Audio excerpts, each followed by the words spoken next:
Ma-da-da-da-da-da. I'm just stalling to see if we're live. Ladies and gentlemen, Sports.com proudly presents Wrestle AM. It's half wrestling show, half morning show, pretty much all BS. And of course, you got the Coco crew here holding it down live. Yours truly, the sexiest man on all wrestling radio. That's right, boom, boom, here shaking the room, live from the RVA, Richmond, Virginia. And of course, join me there way across the pond in Tokyo, Japan, Dave Coco. And Coco, this show is so big. This event is so huge. We just couldn't do it by ourselves. So we had to call in some backup. So we had to go all the way up to the Charm City in Baltimore, Maryland, and get our buddy Rassslin and Rantin. What is up, gentlemen? What's going on, guys? How's it going? Everybody get some sleep. Dave sounds like he lost his voice. So do I. We're going to talk some Wrestle Kingdom.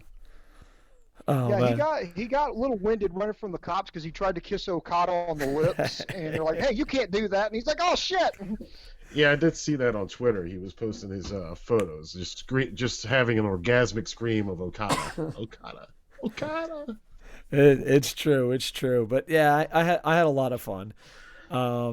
Yeah, Facts. yeah, it was just fun, and I did a short video, but we're trying to upload it now, so I did it right outside the Tokyo Dome just to keep tradition alive. But yeah, it was a lot of fun, and overall, it's my favorite time of the year. And it's just a celebration of pro wrestling.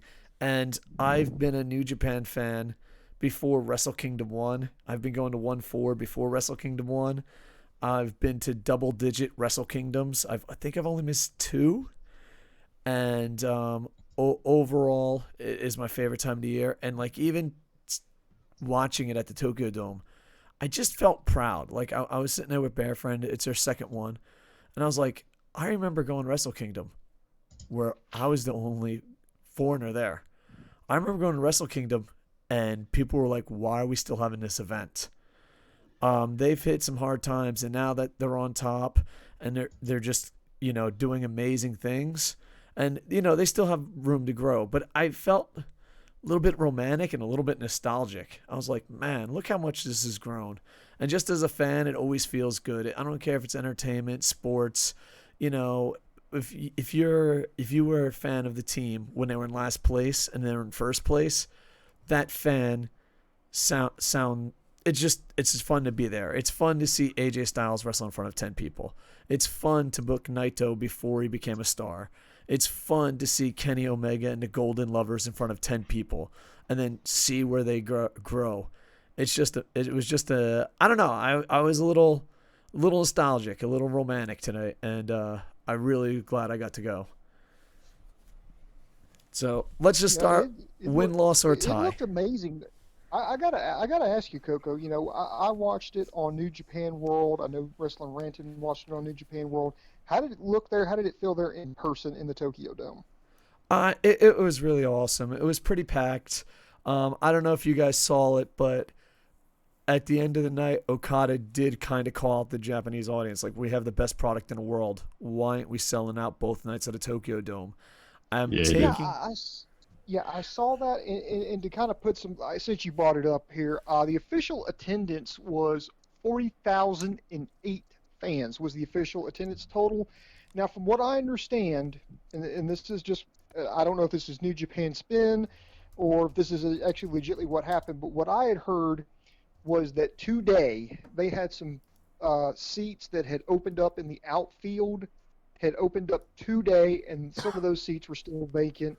But otherwise, all the other seats until then that were available to be sold were sold. It was packed. It was the most packed I've probably seen it in a while. And, most of the show, it was rocking. And to me, it was a special night. I really enjoyed it. I've only have like 1 or 2 complaints, but I've complained about this one thing for 3 years, and I'm the only guy on YouTube that complains about it, so I must be the only one noticing thousands of people. But we'll talk about the negative later. But yeah, to me, it was an awesome night. All right, so let's start at traditionally win, loss, or tie. I give it a win, but I do feel like being there live, no matter what the event is, you're kind of more lenient on the event because A, you don't hear commentary, so you're experiencing it live. And B, you also have the atmosphere and the excitement that adds to it. What did you guys think watching it from pay-per-view? Rantin, go ahead. Well, I'm gonna go. The pay-per-view, the pre-show, I have issues with. I have a lot of issues with that pre-show, but the main show itself was a win, about the halfway point.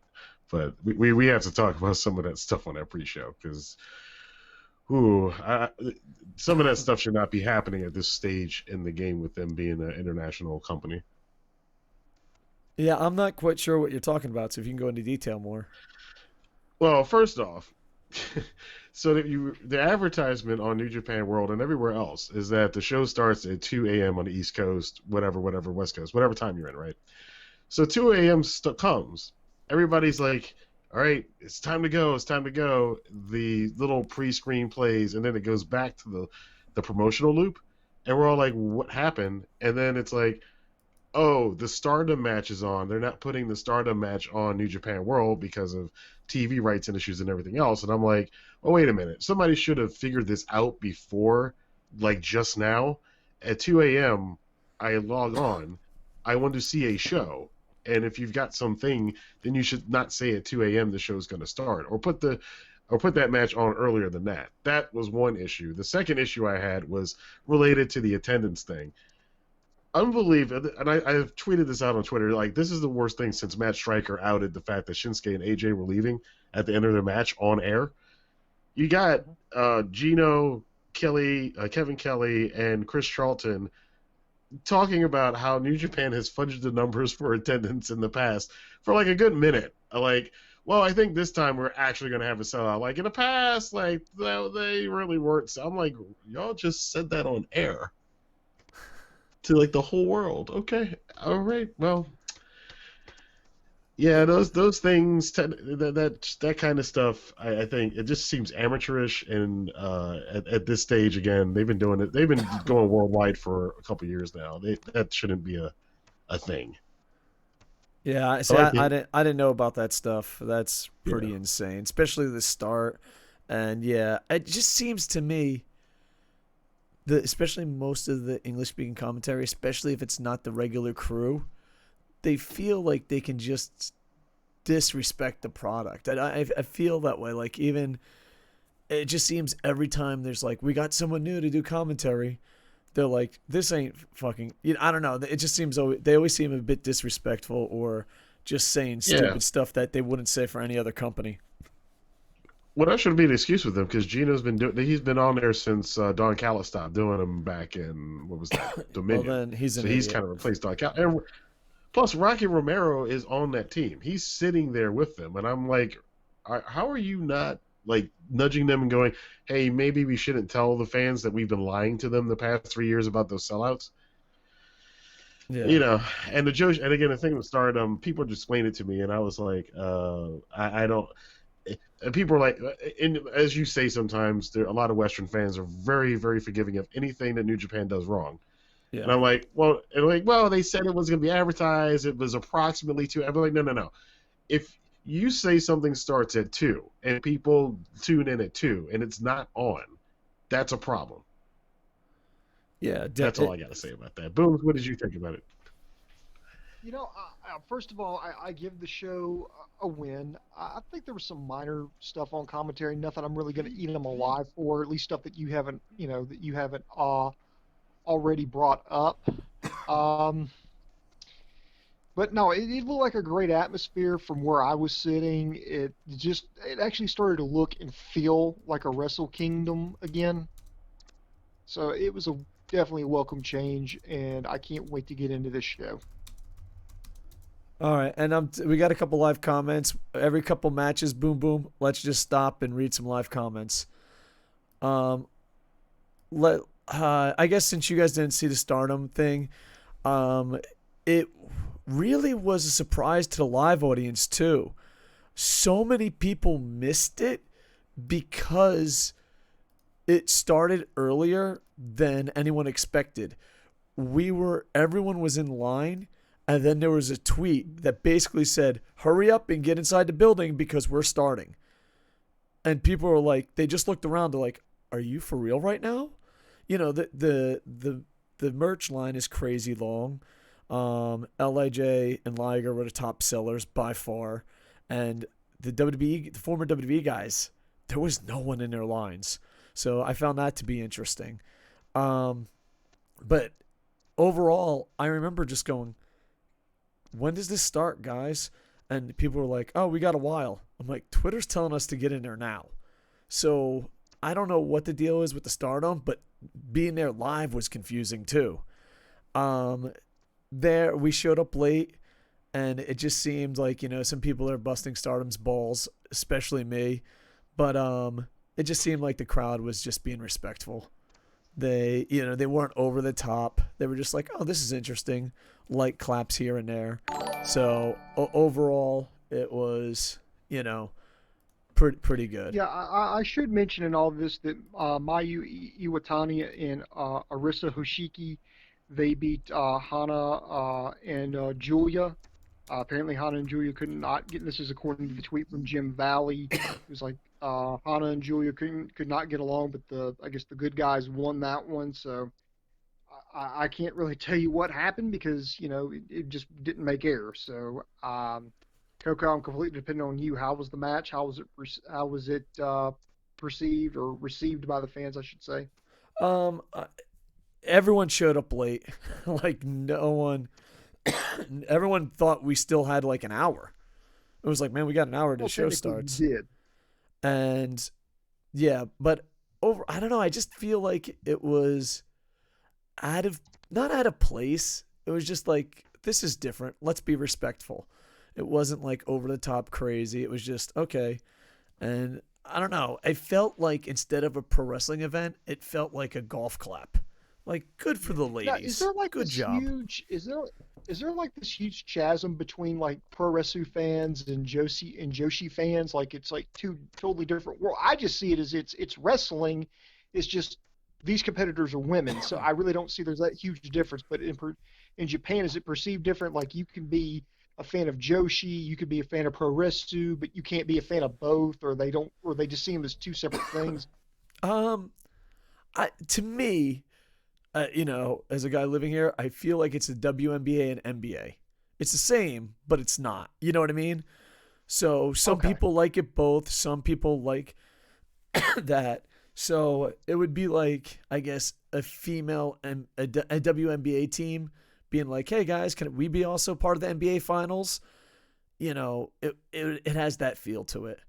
But no one was really disrespectful. But living here, it's not as open-minded as people might think it is, So they weren't disrespectful, but at the same time, I guess the best way I could say it would be like NBA fans watching a WNBA game.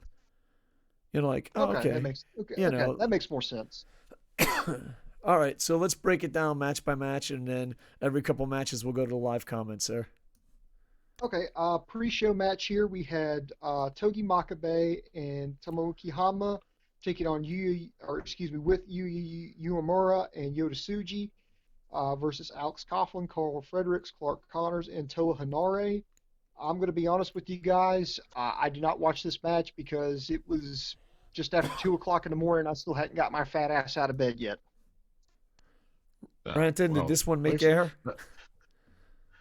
Yeah, I mean, this made air. It just randomly came on, and I was like, "Oh, we're starting. All right, cool." A couple notes on this one that I found funny. So, Carl Fredericks, when they're all in the ring, he's getting in Holman's face, and they're like close. They have a close up on. You can see Holman's just like, "You are a young lion. Get the hell out of my." He just walks away from him. He's like not even like playing to whatever Fredericks is trying to do.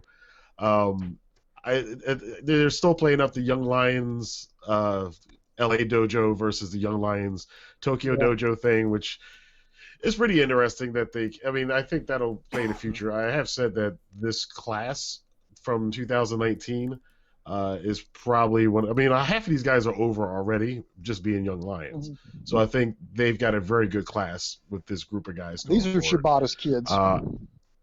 Yeah. Hanare himself, the new Hanare, He got rid of, as somebody said, the Pocahontas outfit, which is, I shouldn't say that because it's his heritage, but people called it the Pocahontas outfit. It's, it is what it is. It didn't look good, unfortunately. He's got a more streamlined wrestling gear. Looks a lot thinner too. It seems like he lost some weight. He did some training. I've heard he went did some MMA training and everything else, and he looked crisper. They finally gave him I guess this is his biggest win he's had, so far, because he's usually jobbing out here, but he gets the win. And I've said it again. This is the time. What are you going to do with Fenari? If you're going to put him in a mid card, put him in a mid card. But he's been in the lower mid card for what, a year and a half now. There's only so many opening multi-man tag matches he can be in. I think one thing that's hurt Henare is he never went on a foreign excursion. He just graduated, and then all of a sudden he started painting his face, and he went out there. It's like, I'm still here. I'm Henare. The best description I've heard of this is, I picked this up online. A guy by the name of Larry Sanka gave him this, painted this imagery here. It's like he's the guy who graduated college, but he still lives in the frat house. Yeah, pretty much, or in his parents' basement. But I think overall they did a good job with an opening match. It wasn't too long. Yeah, and I just want to apologize if I'm coughing a lot. I really have to go see a doctor. My lungs are effed up. Overall, I was just rooting for my favorite guys, and it seems like in the Tokyo Dome that was the atmosphere. It was just like, oh, I love Homa. I love, you know what I mean? So overall, and it was great to see a young guy pick up a victory. Next match? Next match, we had a battle of the New Japan Dads. We had Satoshi Kojima and Hiroshi Tenzan, taking on Yuji Nagata and Manabu Nakanishi. Ten Cozy, they got the win over there. This was, again, this was pre-show. I didn't watch it, but I'm happy to see that Ten Cozy got the victory there. I think that was the right call just on paper. I love Kojima. I really do, and I love these guys a lot. They have to bring back the Japan Rumble. A lot of these matches just feel like they're on the card for the sake of being on the card. And for other events that might be that's a common place in New Japan. But even though Wrestle Kingdom is 2 nights, that shouldn't be a Wrestle Kingdom feel. I miss the Japan Rumble a lot, and this match showed that to me. Rantin, your thoughts on it? So you're the complete opposite. I absolutely hate the New Japan Rumble, and I was happy. It was like, good. There's no New Japan Rumble this year, thank God, because how long is it going to take Nakanishi to get to the ring? Oh boy, another 10 minutes of this thing. So I think they should. Well, I think the problem with this is though that they have too many multi-man tags. Because usually the New Japan Rumbles where you kind of dump everybody who's not on the main card. So they spread it out into too many matches. You just get one. Everybody doesn't need. I know everybody gets the payday, but everybody doesn't really need to be on the card. You get your legends, and maybe Yoshihashi doesn't make it on the card. Maybe he doesn't need to be on the card. Don't need to have a match with him in it just to have a match with him in it. So, but as far as this match was fine. Yeah, I don't mean to pick on. Go ahead, Dave. Sorry, I don't mean to pick on Yoshihashi and also Taichi, but one Japanese guy said it best. We were sitting there having a conversation, and it's like they're the laughing stock of New Japan, but they're not supposed to be. Like Yano is supposed to be funny. Like those two guys are really trying, and they're kind of a joke. So I'm hoping that they either go full joke or just step up. I mean, because both of them are improving. Both of them are trying. It is just not clicking with the audience. Oh, is that the way it is? Because online, Taichi has hell of a lot. Because I always mock Taichi just as he's my ongoing, heel to beat up on reviews. I always call him bird face, stupid bird face, bird hair, and bird claw with the goddamn lip syncing. But I get on that. But a lot of people, I get it all the time. Oh, Taichi's good. People like Taichi. And I think he's been better. I'll put it this way. Between the two of them, Taichi is way better than Yoshihashi. Yoshihashi still looks like he doesn't know why he's there. and I don't know why he's there. I don't think anybody knows why he's there right now. Yeah, and the thing is, Booms. if you heard him in different interviews, he's said before that he's going to be the next Okada. He's up there with Nakamura. He's a key part of Chaos, and like people are just like, are you for real? You really believe this? So I don't know. I think New Japan has to come back and they have to feud over who's going to wear the costume. Captain New Japan. I don't know. I hate to be so mean. I have to be so mean, but when you're sitting there with a bunch of fans and they're just giggling like this, you know what I mean? It's just not working out. So, but yeah, overall, good for him. All right, are we done the pre-show? Yeah, pre-show is now done. Next, we start with our first match here, official match on the card. This was a 8-man tag. This is the first of the 2 farewell Jyushin Thunder Liger matches. You had Liger teaming up with Tatsumi Fujinami, Tiger Mask, and the Great Sasuke with El Samurai in their corner, taking on the team of, where is it here? Shinjiro Tani, Tatsuhito Takaawa, I've just effed that up, I apologize, Naoki Sano, and Ryusuke Taguchi. And, I can't say too much about it. I mean, it was what I thought it was going to be. I said, this is probably going to go about 10 minutes here. And it didn't go quite 10 minutes, but it was fine for what it was. I mean, it was Liger, his old adversaries, his old partners. They're getting together, having a good time. This is just, we're going to get to see, it's like a band doing their farewell performance. Okay, let's hear them play the hits one last time. Let's get together, let's have a good time. And they put on a pretty decent show. Everybody got their chance to kind of go out there, do their little spot. The only thing that really shocked me was the fact that Otani, Takaawa, Sano, and Taguchi are the ones who picked up the win. Gucci hit Dodon on Liger, and boom, picks up the win. And I understand why that was done, but but then again, I don't. I know, generally as a legend, you go out, you put somebody else over, you elevate somebody on your way out, you kind of, pull somebody up to your level as you're leaving. But I honestly feel like Taguchi did not need to be the one, didn't need to be put over. He's already been established. In fact, I thought Taguchi was in there specifically to eat the pin. I thought this was supposed to be the last, that was going to be his last win. This was going to be the feel-good moment. Everybody's going to raise their hands, and and that would just be his last win. That would be a nice thank you. And then he was going to go out to the next night and then put over the younger generation. But no, he wound up eating the pin from Taguchi, so I'm a little shocked on that one. But it was a good match. I enjoyed seeing Tatsumi Fujinami back in there again, the Dragon Screw, the Great Sasuke out there. They even apparently worked out some kind of deal with 0-1 to get, I think it was Otani and Sano out there. It was a lot of fun. I didn't hate the match. I was just kind of disappointed in how it ended. Yeah, this seemed like this is like their Hall of Fame match, which I took it because it was a lot of pomp and circumstance, which I expected.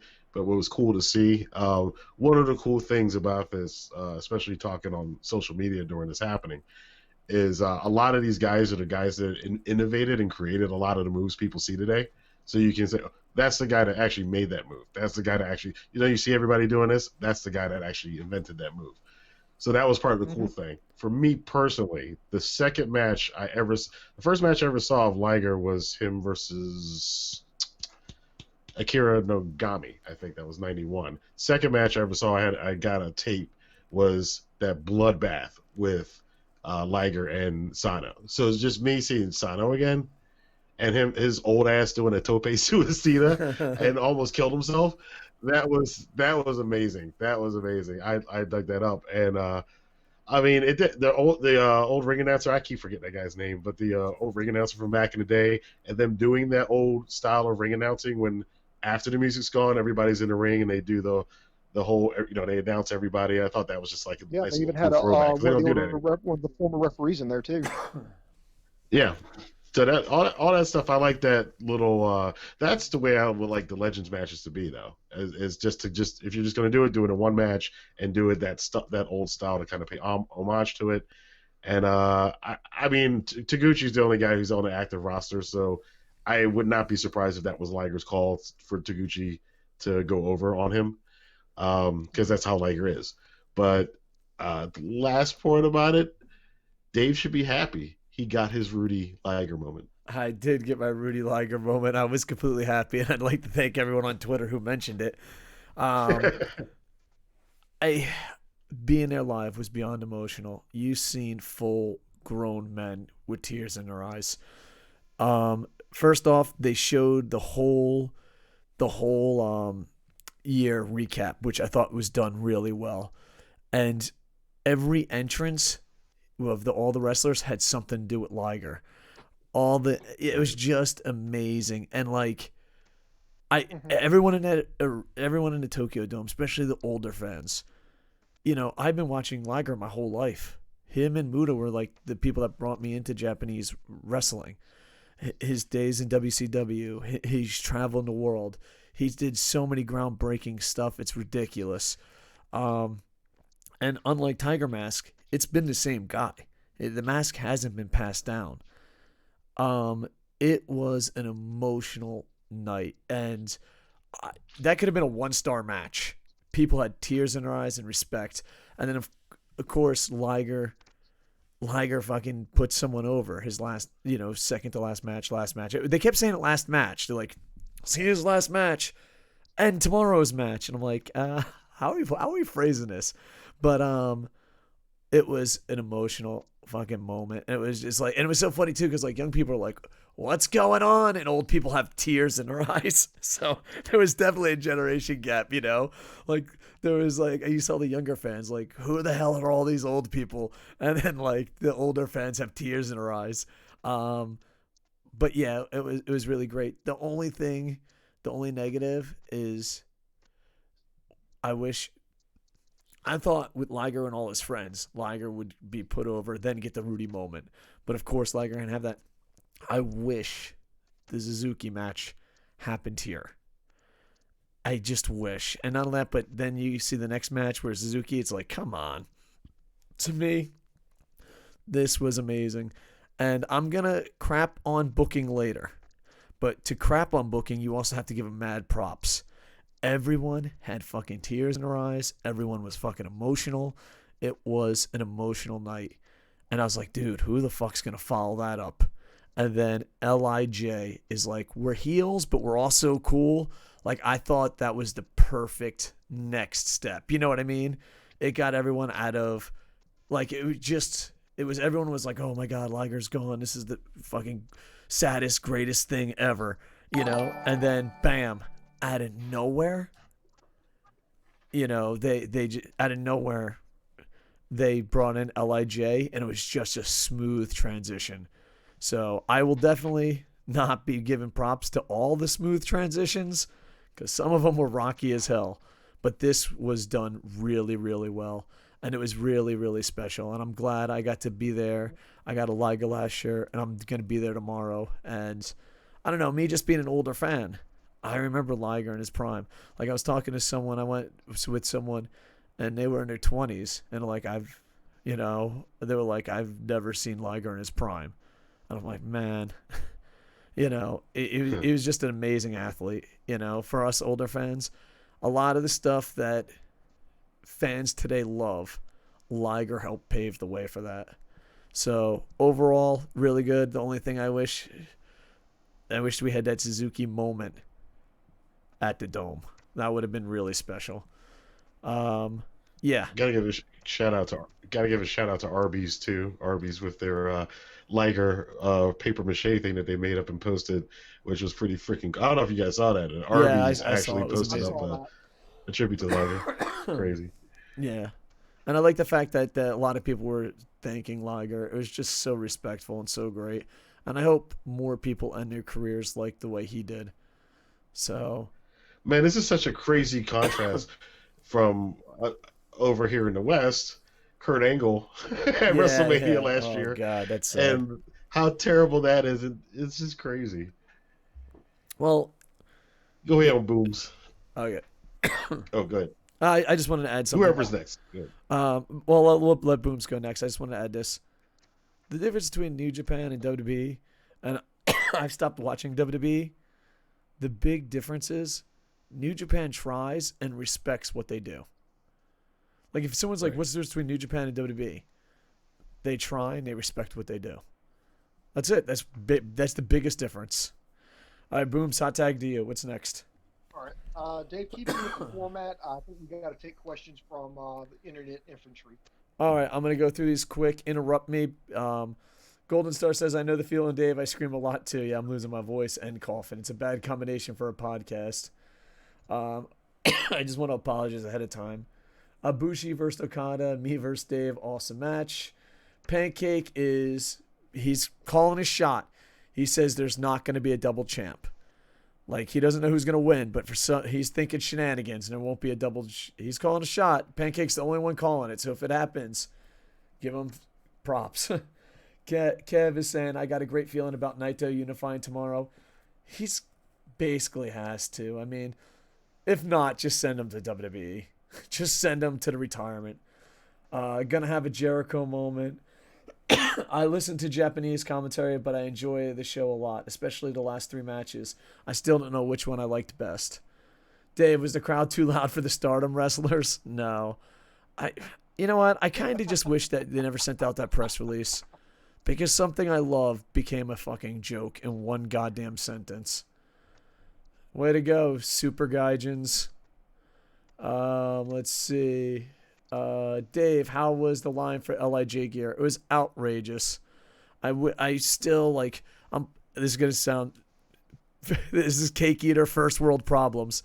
I'm part of the New Japan Club. Every Wrestle Kingdom, I'm like, dude, get LIJ a separate booth, because the fans that don't need to see LIJ could be completely fine. You know what I mean? It's just the line for LIJ is so crazy, and we have to fucking wait with them. Just separate them. Thank you, Paul Heyman, for the host. Much love. Sorry there's no Raptor during our wrestling streams. That's more for video game streams. Hate the team name Finjuice. Gives me flashbacks of Ryback. So, yeah, I didn't expect them to win. $5 says Dave only coughs a lot during streams. No way, dude. Like, for real, I have to go to the doctors. I don't know what's going on. I don't have cold symptoms, but for like 2 weeks straight, I've just been coughing. And like sometimes I have to like wake up in the middle of the night with coughing fits. And it's like a legit problem. Remember when Takahashi had a match versus Randy Savage in WCW over 20 years ago? I loved the WCW working with Japan, and it was just awesome back in the day. It's some of my favorite memories. I'm sure Wrestling Rantin and Booms would say the same. By the way, Dave, how was the Rice Bowl? Go ahead, sir.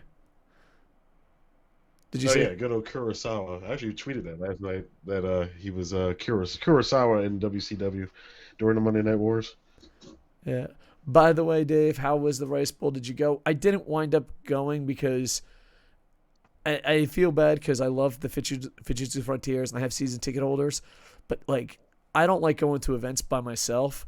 And I literally asked 20 people, and everyone's like, "What's the point? Our team is gonna win." And I'm like, "All right, I guess I'm not going." So instead, I just streamed. Dave, did you cry during the Liger match? I cannot deny or confirm if I had a tear in my eyes. All right. Bear Friend's like, God damn it, this is my boyfriend. Do you guys see Liger going into WWE Hall of Fame since others have gone? Yeah. I mean, if it's a legit Hall of Fame, Liger has to go. Bulldoggy32 is now following us, and Cocky McDavis give us bits. So appreciate it. It could be a very minor, and then they're trying to figure out what I have. Yeah, I got to go to a doctor, man. And like, I want to apologize to Boom Boom and Wrestling Rantin, because like the other day, me and Boom Boom did a podcast, and I was just coughing up a storm. So if I do cough, I just apologize to the listeners and the host. But yeah, it's a legit problem. I probably have to go see a doctor. It's been like 2 weeks. So yeah, good news, everybody. All right, Boom's next match before I die. All right. Next match here. This was a multi-man match. This was more so to set up tomorrow night's match here. But we had Suzuki-gun be represented by Zack Sabre Jr., Minoru Suzuki, Taichi, and El Desperado taking on LIJ, being represented by Evil, Sanada, Shingo, and Bushi. This was, a lot of people crapped on this match. Like, oh, why is this on the card? Why is this here? Why do we have to sit through this? I didn't think it was that bad. I mean, yeah, it started out with your normal Suzuki-gun bullshit where they jumped the bell at the end and they started working over everybody, and it went a little crazy, but eventually it settled down. I know the whole point of this was to kind of, highlight the match between Sanada and Zack Sabre Jr. for the British Heavyweight Championship tomorrow night, but I still think it was really well done, and it didn't overstay its welcome. It was short and sweet. It ran about 9 minutes. Zack Sabre Jr. slapped Bushi in a submission holder. It was kind of like an Uma Palata, and then went into it. So it kind of reminded me of like the Rings of Saturn that Perry Saturn used to use back in WCW in the day. He couldn't tap because his hands were tied up, so it was a verbal submission. So I think it ran pretty well. So I guess I can understand why other people kind of crapped on it. Why is it here? Why do we have to have all these multi-man matches, the same shit I get every goddamn year? But I think it was okay for what it was, and I think the thing that worked out in its benefit was the fact that it didn't drag on forever. So that's where I stand with that. Dave, I know you tend to be a little bit more negative, and I know Rantin, you tend to be a little bit more positive. Where do you think it falls in the spectrum, guys? Positive or negative? Mr. Rantin, you can go first, sir.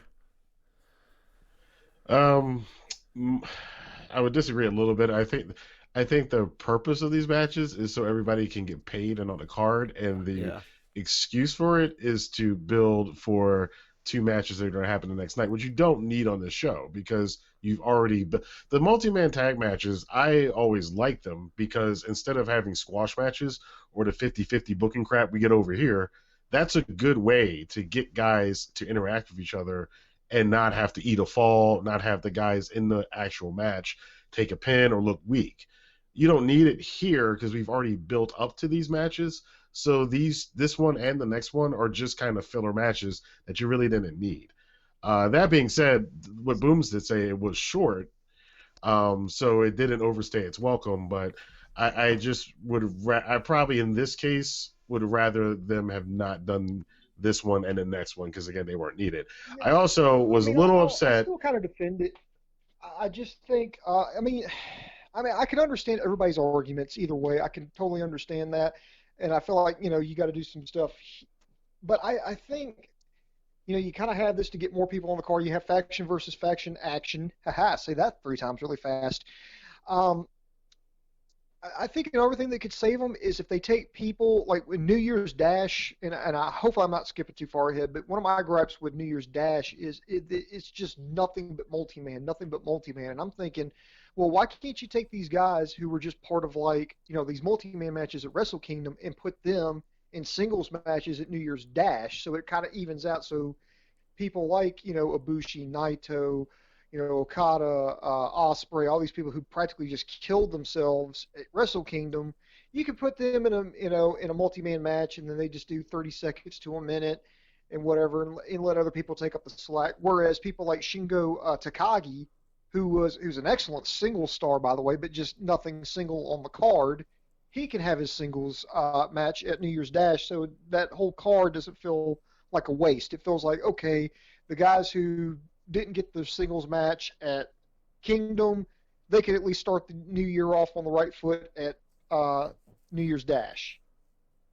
Well, New Year Dash is to set up the storylines going for the future. That's why that's why those are all multi-man tags, because that's what the multi-man tags are there to do, is to set up the next feuds. Except for last year, which we've talked about that before, why last year there was no big surprise. There was no Suzuki-gun coming out. There was no turns. Everybody knows what happened last year with the Elite and how they didn't book that show for New Year Dash last year. I think we're having a different thing this year.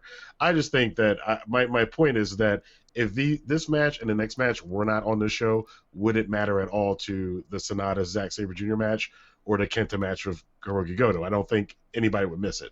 And I don't think they really added anything to those matches going in tomorrow. And the only other thing that I was kind of upset about is that, as tradition, all the LAJ guys get their own entrances, but the Suzuki-gun guys, we did not get Minoru Suzuki's theme song. And he looked pissed about it too. And I was like, wait a minute. There's no Kaze ni Nare? Are you serious? Are you serious? I've been practicing. We get Zack Sabre Jr.'s trash music. It's terrible. Go ahead, Dave. Hey, Dave, I got to ask you a question here. Yeah.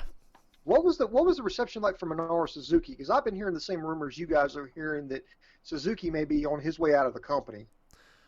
Okay, one, I wish Suzuki and Liger ended their feud here. I can't stress that enough. Two, people were like actually noticing. And here's the thing, there's a lot of rumors that Suzuki's leaving. I wish New Japan wasn't so petty. Because there's rumors, and then you can hear the audience go, oh, I guess those rumors are true. The same thing with Kenny.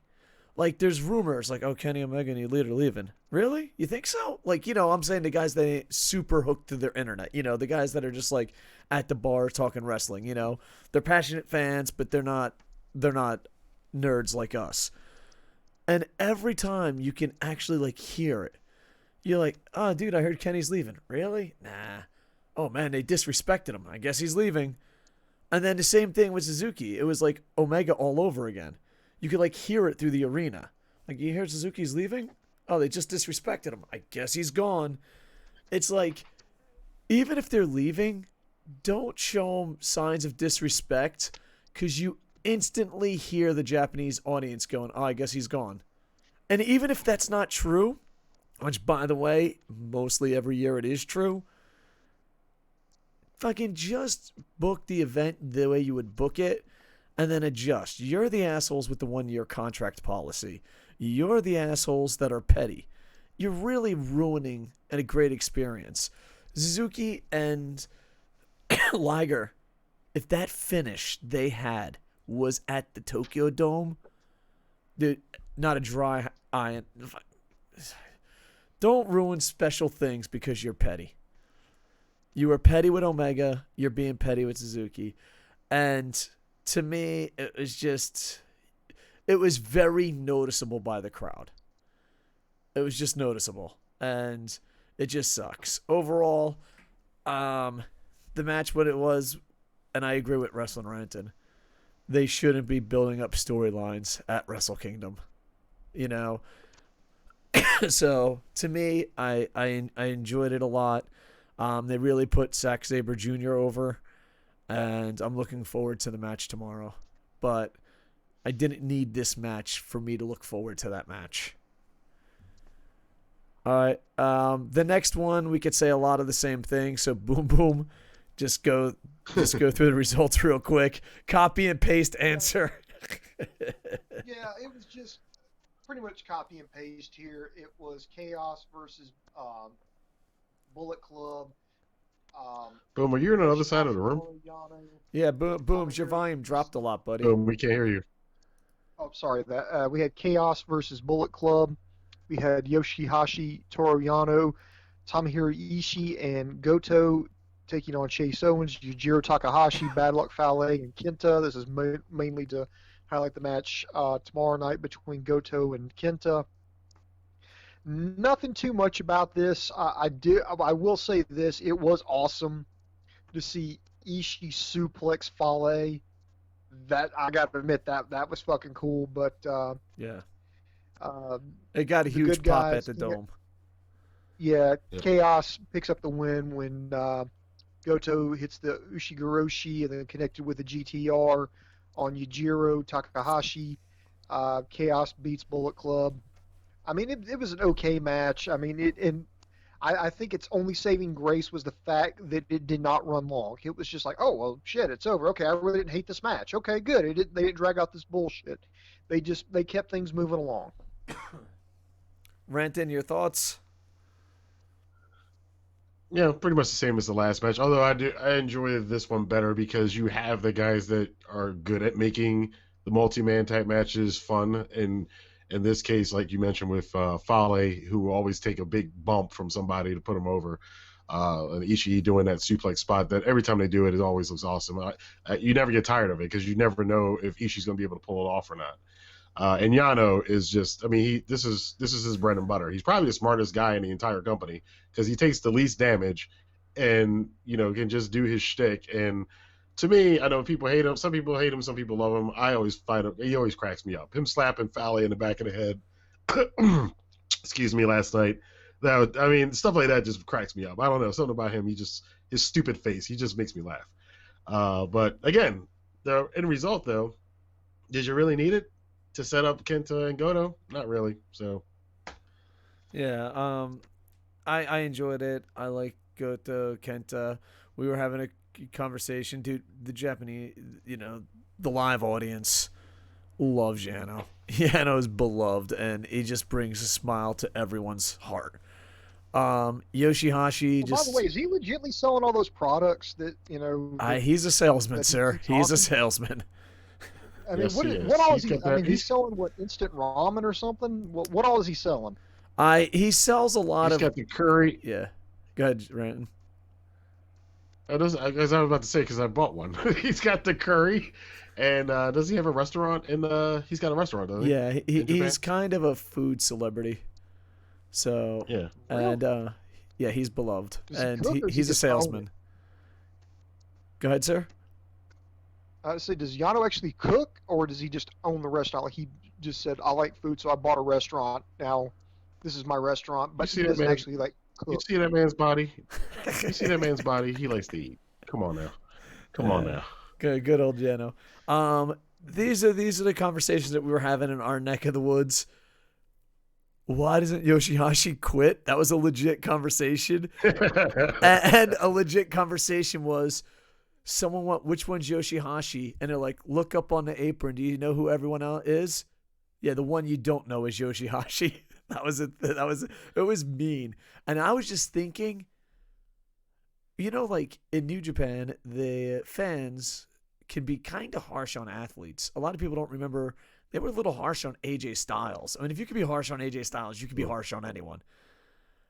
How did Bad Luck Fale skip under the radar? How did he lose his heat? Like, did other people come around and steal his heat? Because I remember back in the day, people hated Bad Luck Fale. They would call him Prince Devitt's chair. And now it's just like, oh, look at the tubby bastard. Well, good for him. He hasn't been around. I mean, he's spending a lot of his time running his dojo, from what I hear. But he hasn't even been on a lot of the shows. He hasn't been in a feud since him and Makabe. They reignited the feud for the G1 like a year and a half, 2 years ago. Like, he hasn't really been, and then he's like storming. Him and Chase and Yujiro, they're just enjoying doing their little thing that they do. So I guess there's no heat on Fale. I think it's kind of a waste though, because he is, he can still be of use in some sort of feud. But I feel the same way. I'm like, I don't really have any. I don't feel any heat towards him. He's just kind of like, it's Fale, Yeah. Booms, let's do the IWGP Tag Team Championship, and then we'll go to live comments. Okay, this, in my opinion, is where the show really started to pick up. You had the winners of the World Tag League, Finn Juice taking on the Gorillas of Destiny, Tanga and Tangalea. The bad guys were met by the good guys on the ramp. Like, they started with a brawl. The referee couldn't even ring the bell. They eventually got him in the ring. The match started. By the way, can I just get this out of the way? Is it just me, or did Juice Robinson look like Mr. Slave from South Park? A lot of people mentioned that on my Twitter. So thank you. Yeah, I didn't know. I didn't look it up. I was just like staring at that, and I was like, "This looks oddly familiar. This looks like really." And then it dawned on me, "Oh crap!" And then that was Mr. Garrison's gay lover, and Yep. I think it was the one where he was before he transitioned to like a woman. Anyway, I love that. Hold on. I love the fact that Wrestling Rantin sounded like a professor. It's like, yep, it certainly was. Go on. Yeah, I love the good guys fighting off the attempts at the Magic Killer, the Gun Stun. These two went back and forth. Even the Kendo stick shot by Jado. Couldn't get the job done. They eventually countered. Uh, and the good guys, let's see, Finley took ape shit. Then he took out Jado and then hit the left hand of God, followed up by an acid drop. And then finally we got new tag team champions. Finjuice defeated the Gorillas of Destiny. I liked it because, I honestly thought the bad guys, the GOD was going to win this one, but no. Since somebody else brought this point up, right now, GOD is completely winless in the Dome when it comes to Wrestle Kingdom defending those belts. Winless in there, but I think it's good mostly for David Finlay, because Finlay, I think he was one of the never openweight 6-man champions for like a cup of coffee. Hell, I think all three of us have held the never openweight 6-man tag team titles at some point. And I don't know. It's like their version of the 24/7 title. But this is his first major title. And plus, he's coming back from a shoulder injury. And to me, it just looked like a brand new David Finlay. He looked in better shape. He didn't look as pudgy as he normally does. I mean, it's like he really toned up in his off time. Now, I didn't watch the World Tag League, but he seemed a lot more crisp in the ring. It was just, yeah. I mean, I'm sorry. I went there live, and I don't even know if I've seen it. It doesn't count. It was great, and I was pleasantly surprised by seeing Finjuice get the win on this one. So overall, great story. I had a good time watching it. Pleasant surprise at the end. Go good guys. All right, Rantin, I think the layout of this match was perfect for what it needed to be, because Finlay needed to shine. They went after that shoulder. I think all of that was laid out really well. The match was laid out really well. I do get a sense, though, well, first off, I was 50-50 on this match, and the only reason I was 50-50 split on who was going to win this match is because of what Boom mentioned. The Gorillas had mentioned in the press conferences that they have not won a match at Wrestle Kingdom. So I'm like, well, now that makes me think it's 50-50 between, either them retaining or not. Of course they didn't, so they're still winless at Wrestle Kingdom, and they still have not won World Tag League. I guess it gives them something to do. But I'm getting this feeling, and I may just be overthinking this, but it seems like the Gorillas of Destiny were not tuned into this match at all, from the press conference all the way up until the end of this match. Just like, they were like, all right, I guess this is what we're doing this year, okay. And now, where do they go from now? I mean, they're not going back to the tag titles. I don't see them splitting up. I don't see them leaving. So I don't really know what you do at GOD right now. That's kind of a narrative issue. But on the flip side, this was definitely needed for Finjuice. It was definitely needed for Juice to take the back seat to Finlay in this match, which he did, which was brilliant, because Juice is going to shine tonight or tomorrow or wherever you are. So I thought it was all good. I thought it was good. I liked the ending. And Finjuice is the tag champs. We'll see where it goes. New Japan definitely needs some new legitimate tag teams in their tag team division. Go ahead, Dave. The next thing for the Gorillas of Destiny is they're going to get Enzo Amore, and they're going to fly him to Tonga and give him a geography lesson. Yeah, I heard about that Twitter exchange. First off, it's Bear Friend's favorite wrestler is Juice Robinson. Juice Robinson's beloved. I heard the greatest... Wow, she really does like white boys. Yeah, exactly. I heard the greatest conversation ever, and I retweeted it. They said, oh, it's Juice Robinson and the other guy. And they went, poor other guy. And I was like, oh my God, why didn't I videotape this? That is the greatest conversation ever. I think this is a bad move for the Gorillas of Destiny, because they're like, we're the greatest tag team. We're the greatest tag team. And they're talking shit with other companies. And then they lost to Finjuice. I don't know. To me, the Gorillas of Destiny are becoming the Buffalo Bills of Wrestle Kingdom. And ouch.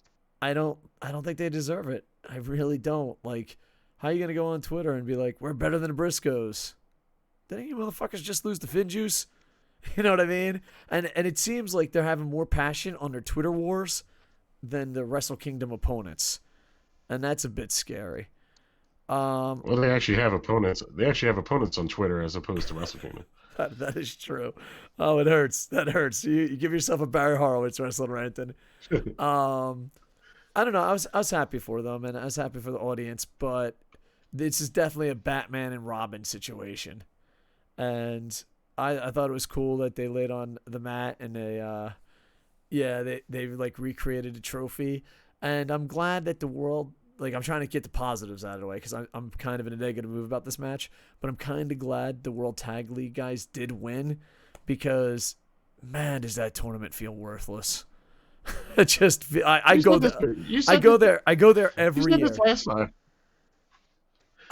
You said this last time. The World Tag League guys they've won every single year for like 6 years in a row. They always win the tag titles every single year. I guess I just erase it from my memory. I mean, I don't know. Because here's the thing is I go every year. And every year I'm like, why are we still doing this? Like every year I go to the Kawasaki World Tag League. And every year. And I don't think I'm the only one. Like, we're actually in this stadium together. Like, why are we here? Why is this happening? I don't know. Maybe I'm just down. Maybe I don't know. I always feel like... No, it's just... Go ahead, sir. It's just because World Tag League is just not... It's just because World Tag League is not interesting. And, like, even when you see it, you don't remember it. It's just that that tournament is at a bad time of the year. Nobody really cares about it because we're just waiting to get to Wrestle Kingdom. You've already set up everything else. Nobody cares about a 3-week tag tournament. Unless the only way they could make it a little bit better is if they made it a single elimination instead of the round robin, and at least and make it maybe 2 nights. Just do it 1 weekend, 2 nights, and just get it over with, and not drag it out like they do. But anyway, go ahead. And if it was like single elimination, you could then theoretically bring in the Briscoes. You could bring in a tag team from CML. You could bring in a tag team from Rev Pro because if it's just a one-off and they can't stay, boom, they get eliminated first round. Just do it 1 weekend. Elimination. Keep going. Yeah, right. To Exactly. me, the Briscoes... So you're in it, Gato. Go ahead, sir. We solve World Tag League problems. Just make it a 1 weekend, 2-day show, single elimination, get other teams. People might actually give a crap about it next year. Go ahead, Dave. Yeah, and with the Briscoes never being here, the Ring of Honor partnership is worthless. Like, let's just delete it. Jeff Sunday. Oh, that's done. Isn't that done? I don't know. I hope it's done. I thought people said that was... The internet says it's done, but I don't know if it's officially done. But then again, the Briscoes weren't here, so really there's no purpose. All right, Jeff Sunday says, how would you book shenanigans for tomorrow's main event? I wouldn't have any shenanigans. Now that Ibushi's not in the main event, I would just have it where it's a clean finish. I never get tired of Sanada's entrances. Coco? Yeah? The only thing, and this, if you wanted to do shenanigans where there was no double champion and you wanted to swerve everybody, the only thing I could think of is that you go to a 60-minute time limit draw. Both champions would retain their championships. That would be it. Let me tell you something. The Japanese fans that I fucking talk to, they are not buying this double champion bullshit. And if you give them a 60-minute time limit, they would just, I don't know, they would be like, it's over. Let's just fucking go home. Like, you saw the reaction. Like, Okada's like, do you want me to go for double champs? And they're like, That's the attitude. That's the attitude we have at the Dome. Double champ. All right. Because no one considers why would you want a second championship when you're an IWGP champ? And my friend iJapan said it best. Dual and triple champions make sense in different companies. When you're the All Japan champ and a New Japan champ, that makes sense because 2 sets of people say you're the best. Double champ in New Japan's like the same asshole thinks you're great. It's like, what? I don't know. No one's buying double champ. So, like, if it goes 60 minutes... If it was... Go ahead, sir. Yeah, I think if it was to merge the championship, I think it would play a lot better because you're going to get rid of the IC title. So I think they should, but they're not going to do it unless Naito throws it in the toilet. But the problem is there's a lot of merch for that belt, so I don't think it's going to happen. Yeah. I never get tired. This is back to the comments. Golden Star. I never get tired of Sanada's entrance song. I love it. I hope he wins tomorrow.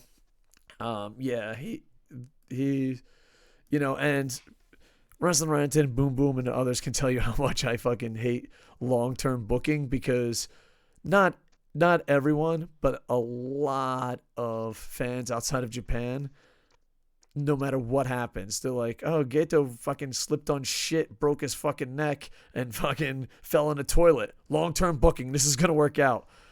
Sanada has just been booked perfectly in this company.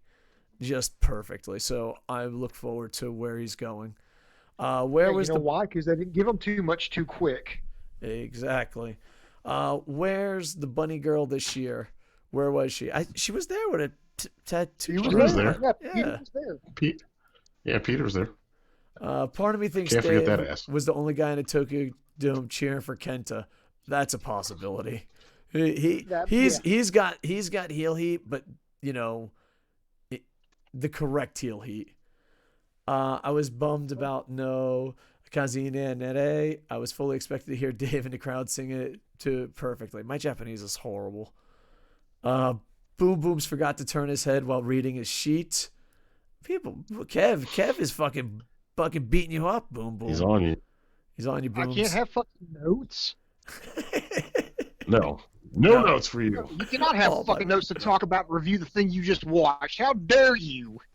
Bold prediction: Sanada beats Zack Sabre Jr. and Kenta beats Goto. Dave, you should ask Yano to sell OVU gear. I would. Restaurant Yano could take on Curryman. Nice. Jay White took Follow His Heart in Dave's case. Yeah, maybe. Dave, how happy was Senpai to see Juice? She had a lot of fun. She's crashed now, but yeah, she was having a lot of fun. Last year, she didn't know what the fuck was going on. Half the time she was sleeping. We paid like $200 for a ticket, and it was like a $200 nap. She's like, oh, it's really bright and loud, and people are cheering. So like this year, I kind of educated her. She picked a favorite wrestler. You know what I mean? I felt bad because she was just like, I paid. Like, it was over $200. We'll just say $200 for the sake of the story. But it was $200, and she's like, what's going on? So now she kind of has a little bit of idea what's going on. I'm pretty sure me, Raptor Man, and Larry have held the 6-man belts. Nice. Repackaged Tanga as Camacho. Tamatunga needs to forget his gear for them to really be the Bills of New Japan. Who wants to see Tongas on a winning streak, though? They run a 300-day winning streak. Yeah. Here's how you book tomorrow night. Naito wins both belts and literally destroys the IC belt, and it's gone for good. I think that's the best result. I just when I go to the merch stand, there's a lot of merch for that belt, and I don't know. I actually have a solution for that. Go ahead, sir. Since they're doing this New Japan over here in the USA and they're torn with that, if people are complaining about it, why not have just like your IWGP United States Championship be one of the main belts over here that's primarily defended and competed for over here in the US. If you think the IC title is too much, why not bring that over here and then bring one of the set of tag titles over here? I mean, I think the U.S. title will. I think that was the plan for the U.S. title all along. Anyway, that's why they invented it. Is eventually they were going to do this and have it be the main title over here. I think the IC title. I've said this before. The IC title. I think they still need it because of guys like Evil, Sanada, and Juice. It's something for them to shoot for them to get into the upper mid card that solidifies that they're there. They're not quite main event yet. They're not IWGP champion, but they can get to the top of the upper mid card. And most of the guys that have held that belt, they've always been in the last 5 guys have been in the big 4. So, and even right now, Naito's in the big 4. So nobody outside of the big 4 has held the IC title since Michael Elgin probably. So, it's a good way to. I think that's something and Elgin that we wasn't want a to bad keep champ for at all. guys I to think. shoot for. And I don't think Elgin. No, but he just wasn't. I'm just saying he was. Yeah, I'm just saying he wasn't in the big 4. He wasn't one of the big 4. He was the last guy I can remember that wasn't like the top guys to hold it. So. All right, Booms. Let's get back to some matches, 2-3 matches, and then we'll get back to live comments. Keep them coming. Yeah, we just mentioned it just a few seconds ago, but the IWGP United States Heavyweight Championship, this one being defended in a Texas Death Match, or a variation of the Texas Death Match, champion Lance Archer versus the returning Jon Moxley. And what can I say, guys? This did not disappoint. These two went balls to the wall. This was brutal. There were chair shots, table spots. Um, there were shots with the garbage can lid. And guys, I'd be remiss if I do not mention, I thought this was actually kind of it was actually kind of scary about how cool it fucking was. Because if it was done in real life, this would actually be fucking scary. Was that EBD claw with the fucking plastic shopping bag? Dude. Yeah. Archer, keep that shit in your fucking repertoire, because I could actually see somebody legitimately getting beat with that. I mean, imagine that. Some guy with massive fucking hands puts a fucking plastic bag over your face where you can't breathe and has got you pinned down by your face. My God, that's fucking scary. This was just absolutely brutal, and it didn't come off as hokey. And I think that was a really big benefit to this match, is normally in these last man standing matches or submission matches, the referee just okay, 1, 2, okay, he's up. No, the referee was constantly checking on competitors, and then when they were when they weren't responding, that's when he would start his count. So it didn't get repetitive, it didn't get tedious, it didn't drag out. I think it was handled well. Violence was held pretty well. They did some spots to the outside. I love that spiked helmet to the forehead. The spot through the tables, there was the 4 chairs stacked together with the trash can lids in between. That spot was pretty cool. But Jon Moxley wins. And guys, while I did enjoy it, I got to give props to Lance Archer. I mean, the guy took the ball and ran with it. The guy's like 42. And this guy got handed when Mox couldn't make the show because of the typhoon. He took the ball, ran with it, and made the most of it. Had a hell of a G1 run.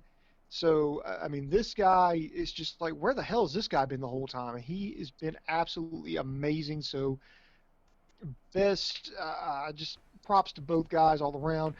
Rantin, what did you think about the sheer brutality of this match? Did it live up to the hype? Okay. Yes and no for me, only because I literally 2 months ago watched Kenny Omega and Jon Moxley literally rip each other's flesh apart right in front of my face. But for this match, which they should not have done in this match, because you got to wrestle the next night. So I'm fine with them not going that extreme, as crazy as they did at Full Gear. But this was still, pretty brutal. Like freaking, they took the. Archer had that helmet with the spikes on it and literally just jammed it in the freaking Moxley's head to get color. Lance Archer shredded his arm on that table spot at the end. That was pretty nasty. However, I will say, and I think this is only because they haven't worked with each other a lot.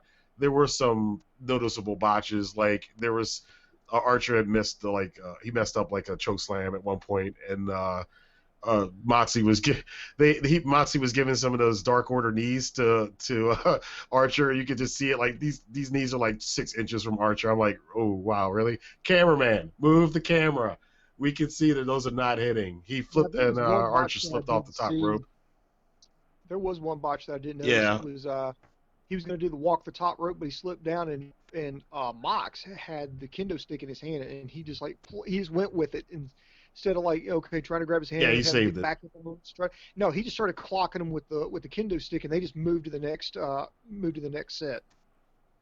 Yeah, he saved that spot, and kudos to the English commentary, because I think it's probably one of them said I think he slipped because he saw Moxley out of his peripheral grabbing the kendo stick, so that's why Archer slipped. So that was a good save by everybody.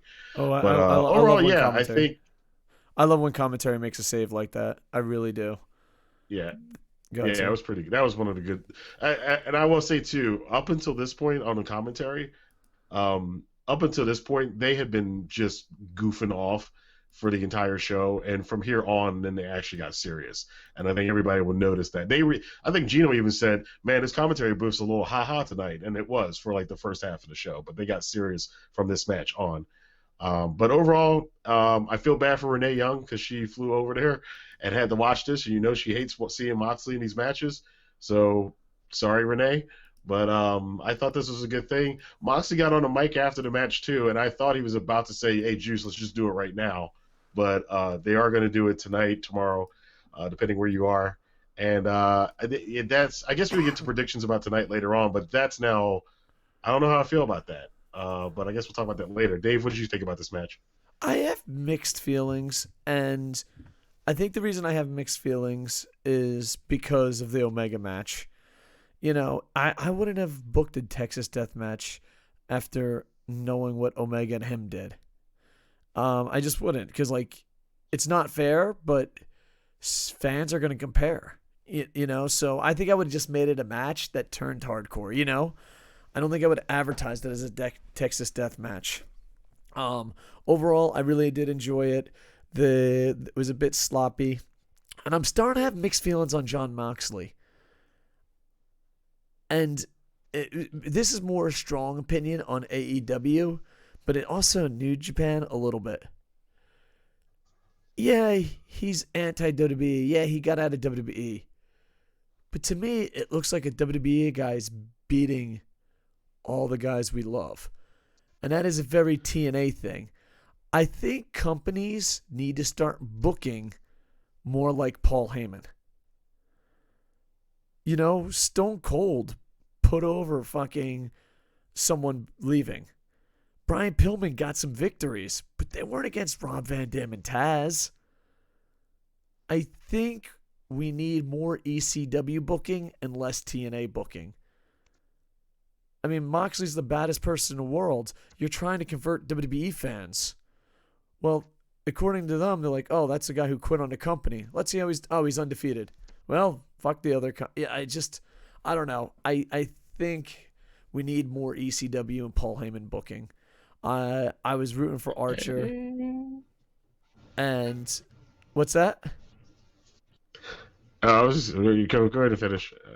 I'm going to retort. Okay. And I'm not strong. Sometimes I just think out loud, but I have that feeling.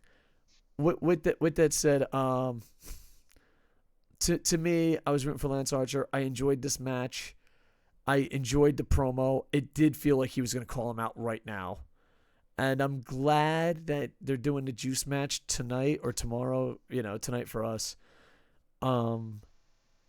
Because if it's tonight for it's a lot of people are working and they can't make, Dash, and Dash has been sold out instantly. So I'm glad, a lot more fans get to see that match. But overall, mixed feelings, but I enjoyed it. And I don't know if it's fair to compare. I guess it's only human. It's, But go ahead, Rantin, what were you going to say? Well, I was just going to say about the Moxley thing. See, I don't know if that... My impression of it is that a lot of the Japanese fans did not really know who he was. They knew he was a WWE guy, but who, so he kind of really had to come in and establish himself. And he's not the same. He's not Dean Ambrose. This guy, his wrestling is different. He wrestles a different style. He's far more aggressive. This is not, he doesn't even do the rebound freaking I noticed that. He doesn't do the rebound clothesline anymore. He doesn't do those crappy punches he used to do, all that dancing around shit that he used to do in WWE. He's a totally reinvented character. And I think that it's beneficial for him to be the new badass in wrestling. This is the kind of guy he wanted to be. This is the stuff he wanted to do. I don't think if he leaves the E so he can do this stuff, that you then get him and then go, well, we don't want you to do all that stuff. We just kind of want you to we wanted to do some 50-50 booking with you. He'd be like, screw this. I just left that. I'm going back. I'm going somewhere else. Or I'll go back to WWE if I'm going to do that. Yeah. But and plus he lost a bunch of matches. He won in the first 5 matches in the G1 or whatever, and then he just lost out to the rest of the way. He lost to everybody on his way out of the G1. So they have balanced him. He's not beating main eventers either, except for Naito. If you notice that, he's not it's not like he's beating Okada and Tanahashi and everybody else. The only one he beat is Naito, but everybody beats Naito, so that's another story. But he's basically beat most of the mid card. He hasn't beaten too many of the main event guys yet. So that was my only thing. Is like I don't think they're making him overpowered. I guess that would be the comic book term. He's not OP. He's not overpowered, but they do need. I think they do need to do that because when he first, what was it, the Best of the Super Juniors, he came out. The reaction, I remember watching that show and I was like, wow, they don't care. And by the time the G1 was over, they were like in love with him. So I think they kind of needed to do it the way they did. And like I said, there was no one in his merch line. I hope he sold. Maybe it was just bad timing, but there was thousands of people waiting, and you just zip right by his table. So that's because Shota's not there. If Shota was there, he'd be selling. Shooter was there, yeah. Yeah, that's probably my favorite thing about that is with him. All right, Booms. Let's do. Sorry, I apologize for my cough. Let's just go to fucking match of the night. Booms. I'm fucking calling now. Match of the night. Which one? The first one. Yeah, call the cops because Will Ospreay and Hiromu Takahashi, they stole the show. I mean, it was. I felt like I needed a seatbelt and a helmet for this match. I mean, this was fast paced. I mean, this was, had I not known what Takahashi had come back from, I never would have known he was hurt. If somebody was just seeing him for the first time tonight, they never would have known that he'd ever been injured. I mean, he looked great. Ospreay looked great. Ospreay, in my opinion, actually played somewhat of a heel role in this one, being a little cocky, a little arrogant, taunting Hiromu in the early part of the matches, going after his neck. Hiromu just didn't say die. There was a lot of near falls. I mean, these guys went over 30 minutes with each other. And Hiromu, in fact, I thought, okay, shit, I think Ospreay might keep this because, every time I think New Japan's going to do something, they pull the rug out from under me. So I thought, well, maybe they are going to keep the belt on Ospreay and do something else. But no, Hiromu gets the win with it. Somebody said it looked like a variation of the Emerald Flosion because it was a little bit different than the Time Bomb. But it was absolutely amazing. I would just tell everybody just watch the match. To hear me describe it is just, it would not do it justice. You need to watch it. It was an amazing match. Coco, what was the reception like there live as that shit was going down? It was the most, besides the last part of the Okada Ibushi match, it was super hot. And people were just into it. The opening the opening package was amazing.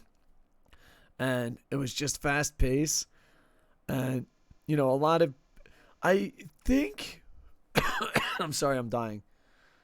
I think what people saw on television and what people saw in the crowd, there was two different reactions.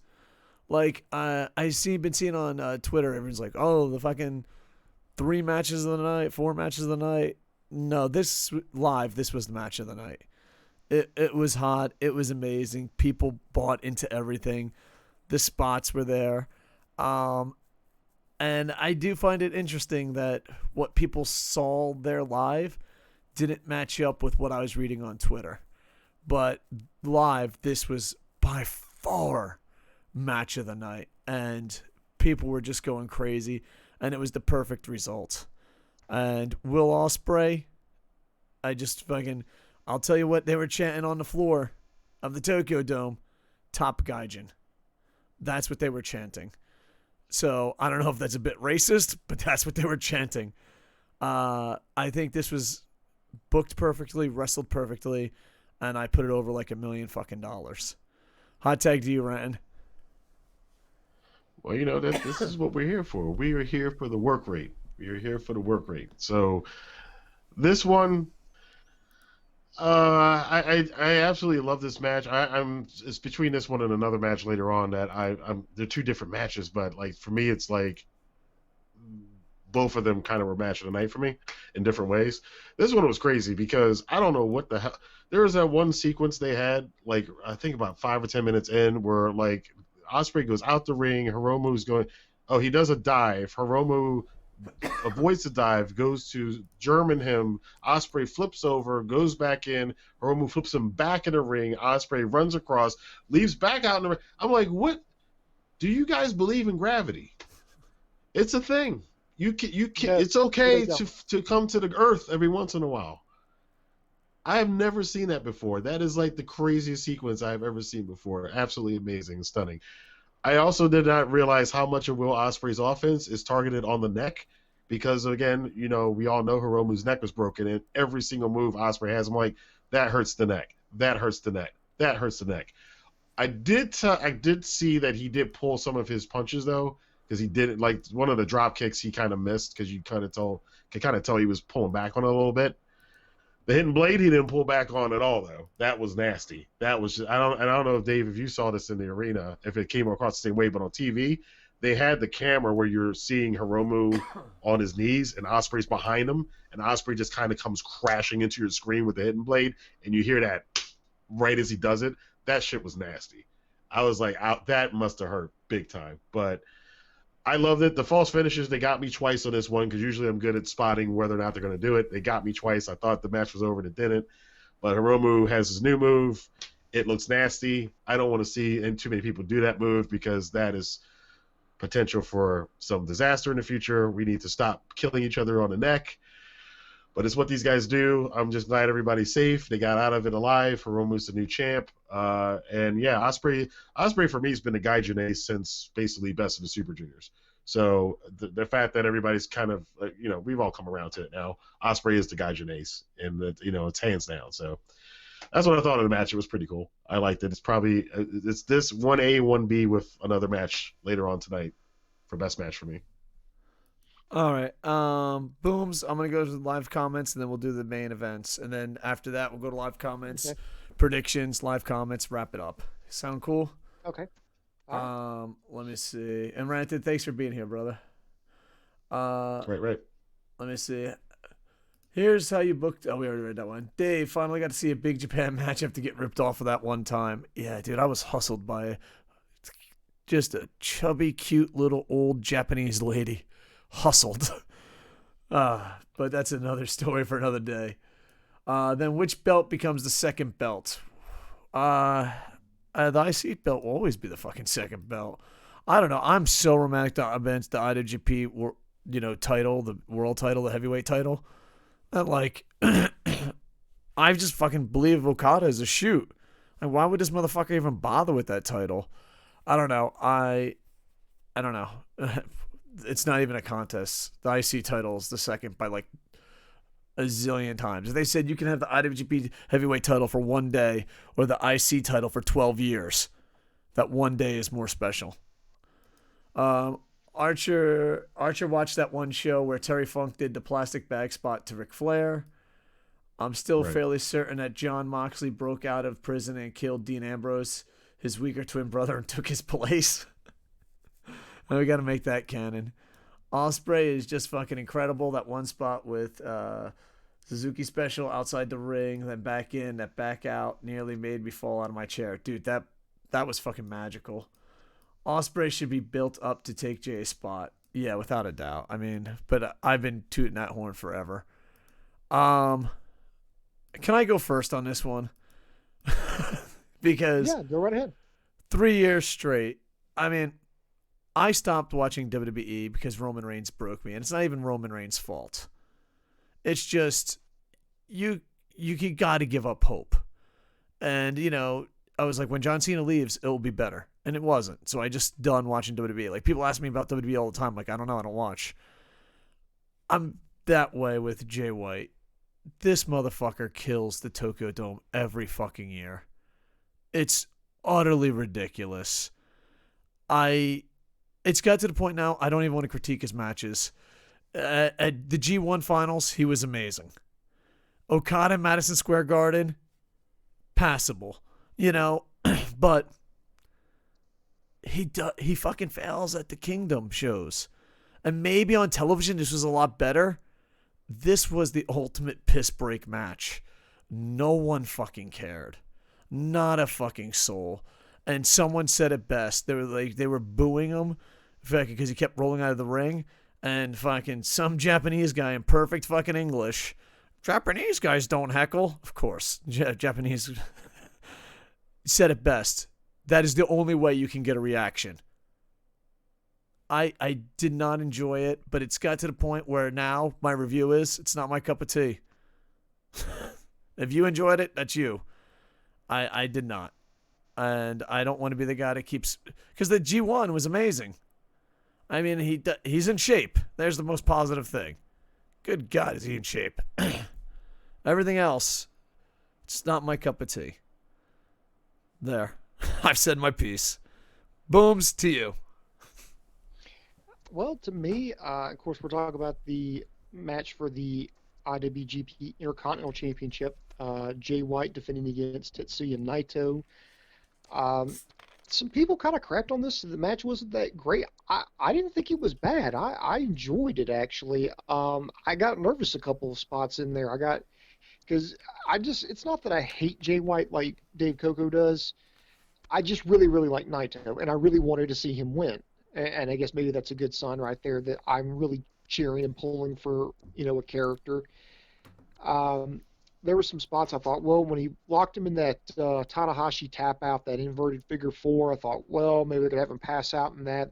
He'll save face. And then I got really nervous, and I got kind of disgusted. I kind of rolled my eyes when they did the referee bump with Red Shoes. And I was like, oh, shit, here we go. Here comes half the fucking Bullet Club. And no, they did keep it to just Ghetto, and there was low blows. There was a chair shot to the forehead, and I thought, okay, here we go. This is the out for the good guy. No, he kicked out. He made his comeback, hit Gloria. They teased the Blade Runner. I thought, oh, God, don't tell me he's going to walk right into the fucking Blade Runner. But no, he squirmed out of that, hit Destino, finished off Jay White, and Tetsuya Naito wins the Intercontinental Championship.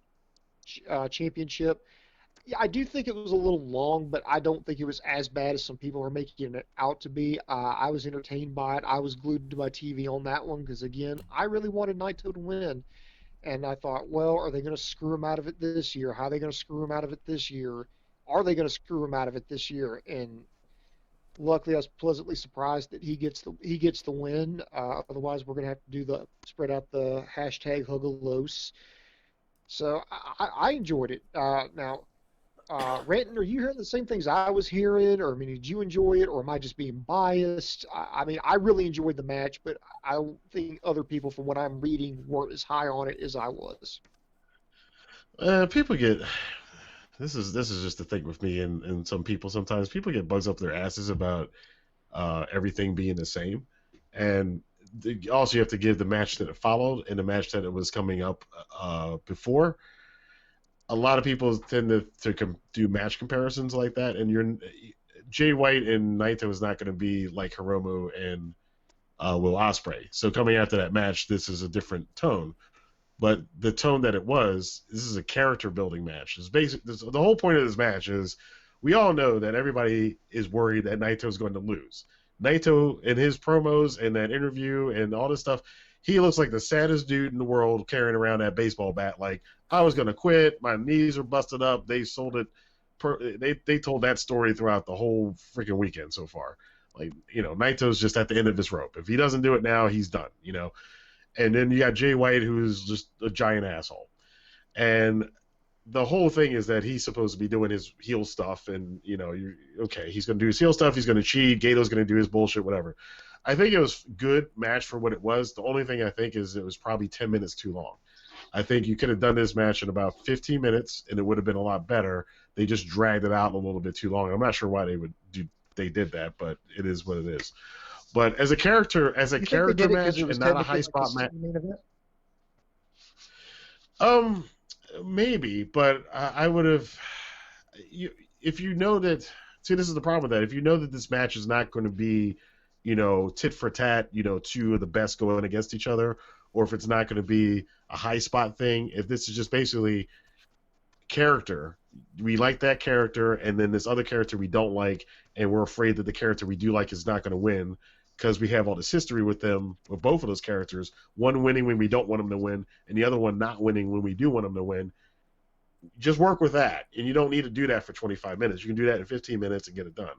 I think the idea was good. I just think it was too long. But I like the way they did this match. I like the whole thing with the setup with Jay White being Jay White and being the jackass that he is. And this is something they stumbled into, and we'll probably get into it as the rest of this weekend goes on. But this whole scenario with Naito and with Jay White and the whole stuff over the last year or so, it's a situation where, you know, people have their different ideas about it. I always go back to, well, I don't really see what else they could have done to get anywhere better than what they got. I think they made the best out of what they had, and they did the best with it. And, you know, I know Dave doesn't like Jay White. I feel like he's now more than last year. I think he's a legitimate star. I can agree with main that. event star now. I can agree. He's I just don't think this is his best. Yeah, I don't think this is his best performance. But again, I think that's just because the match was 10 minutes too long. Yeah, If this match was 15 minutes long, it probably would have been fine. And one positive thing: Naito's entrance was beyond amazing. Oh, that was awesome. And leading into the next thing, and this is more of a booking thing. I'm willing to admit, you know, it's got to the point now where it's like I may never like this guy. It's not for me. I don't want to fucking rag on him, but I will rag on the booking. You don't run a Jay White character type match and then follow it up with a slow burn. Like, there had to be a quick match in there somewhere. You know what I mean? Like, to me, Jay White kills Tokyo Dome every year. He kills it, and then Okada and Ibushi go out there, and they're like, hey, guys, fucking, it's us. Cheer for us. It's like, yeah, it was just, I don't know. I gave him mad props from the Liger to the LIJ, but the opposite here. It was just, you had to put something in between there. But yeah, it probably would have been better if they couldn't do it because it's the semi-main. It had to be the semi-main. But I think if it didn't have to be the semi-main, if this match came before and Ospreay and Hiromu came after this match, it probably would have been, the pacing would have been better for the card. I agree with that. You know, it's the Gold Rush, so they kind of had to do it semi-main. But you know, nothing can be perfect. All right, Booms. Let's talk about the most perfect human being ever, Okada. I'm just kidding. Go ahead, Booms. There we go. I was wondering where that was coming. Now, here we go. Main event time. It was IWGP Heavyweight Champion Kazuchika Okada defending his championship against the winner of the 2019 G1 Climax Tournament, Kota Ibushi. And boys and girls, these guys did not disappoint. These two went right around fucking like 40 minutes, hard-hitting action. My personal favorite is when the switch got flipped on Ibushi. I love that. He started getting more brutal. He started, I dare you say, they teased maybe like a future heel turn or something with him because, I mean, he was just straight up punching Okada in the face. He got admonished by the referee. Couldn't quite put him away with the Kamigoye. Walked right into a Rainmaker. I love it. He just kept bouncing back from it. These two put it all out on the line. They delivered, but in the end, Okada a little too much, beating Kota Ibushi. Now the G1 Climax winner is now 1-7. I think he's 1-8. 1-8 now against the champion at Wrestle Kingdom. So, wow, just absolutely just a match that took my breath away. I had a great time watching this. My prediction was that Okada was going to win it, and other people were like, no, it's time for Ibushi. Now's the perfect time. Guys, I'll start with you, Rantin. I mean, you watched the same thing I watched. I felt like they delivered. You know, what do you think about, you know, how they presented the match and possible potential heel turn in the future? Well, first off, everybody who's questioning this stuff, guys, this is Naito's story. It's Naito. I've been saying this for 6 months. Stop thinking that other people are going to do it. It's going to be Okada and Naito. Rule of 3. Gato's booking is predictable as shit. Anyway, we just know this is going to happen. We've seen it before. This match, I think Dave's point earlier was good. I didn't think about this until he said it. This match starting off as a slow burn following the prior match was a bit of a air let out of the ball, because I was like ready for this match, and then it's like the first 5 minutes is like headlocks and reversals. I was like, all right, well, I know this is like Okada style, but okay, I don't know.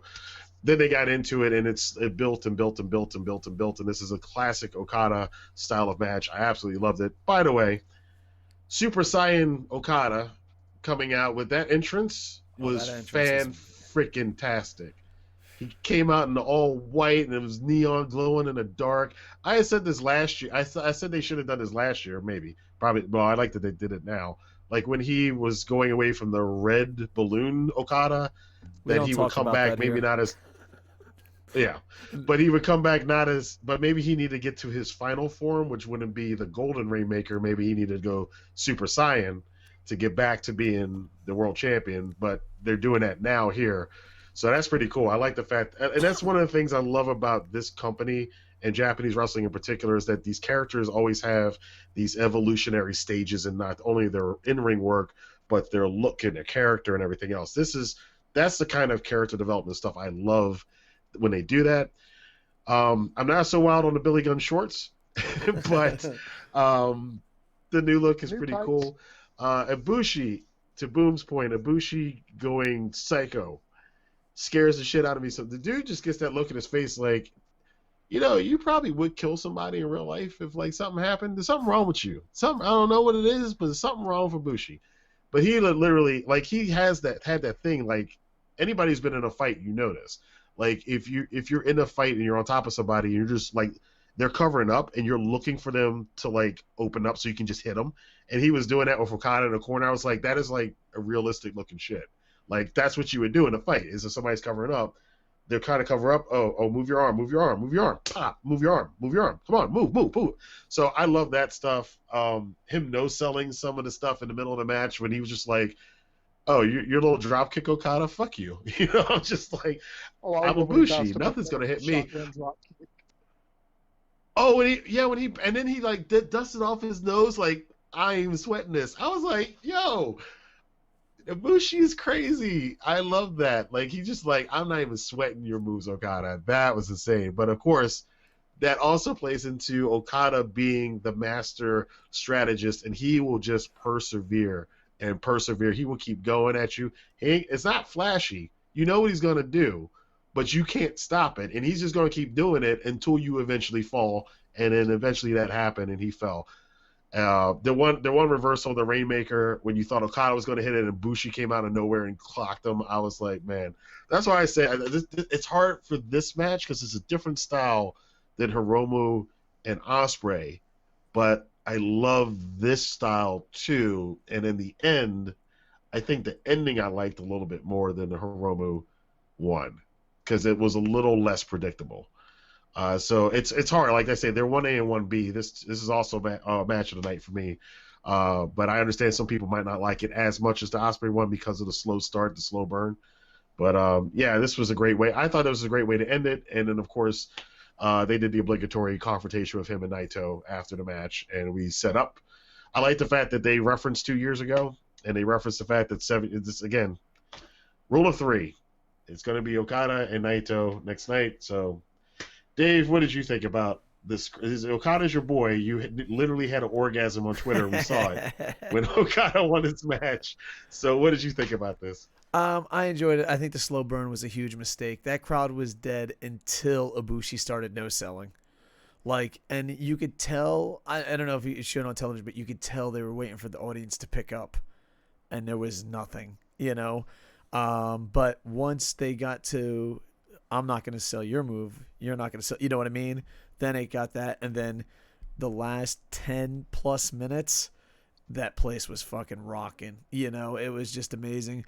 And it was two beloved athletes being cheered. Like, for every Ibushi, there was an Okada.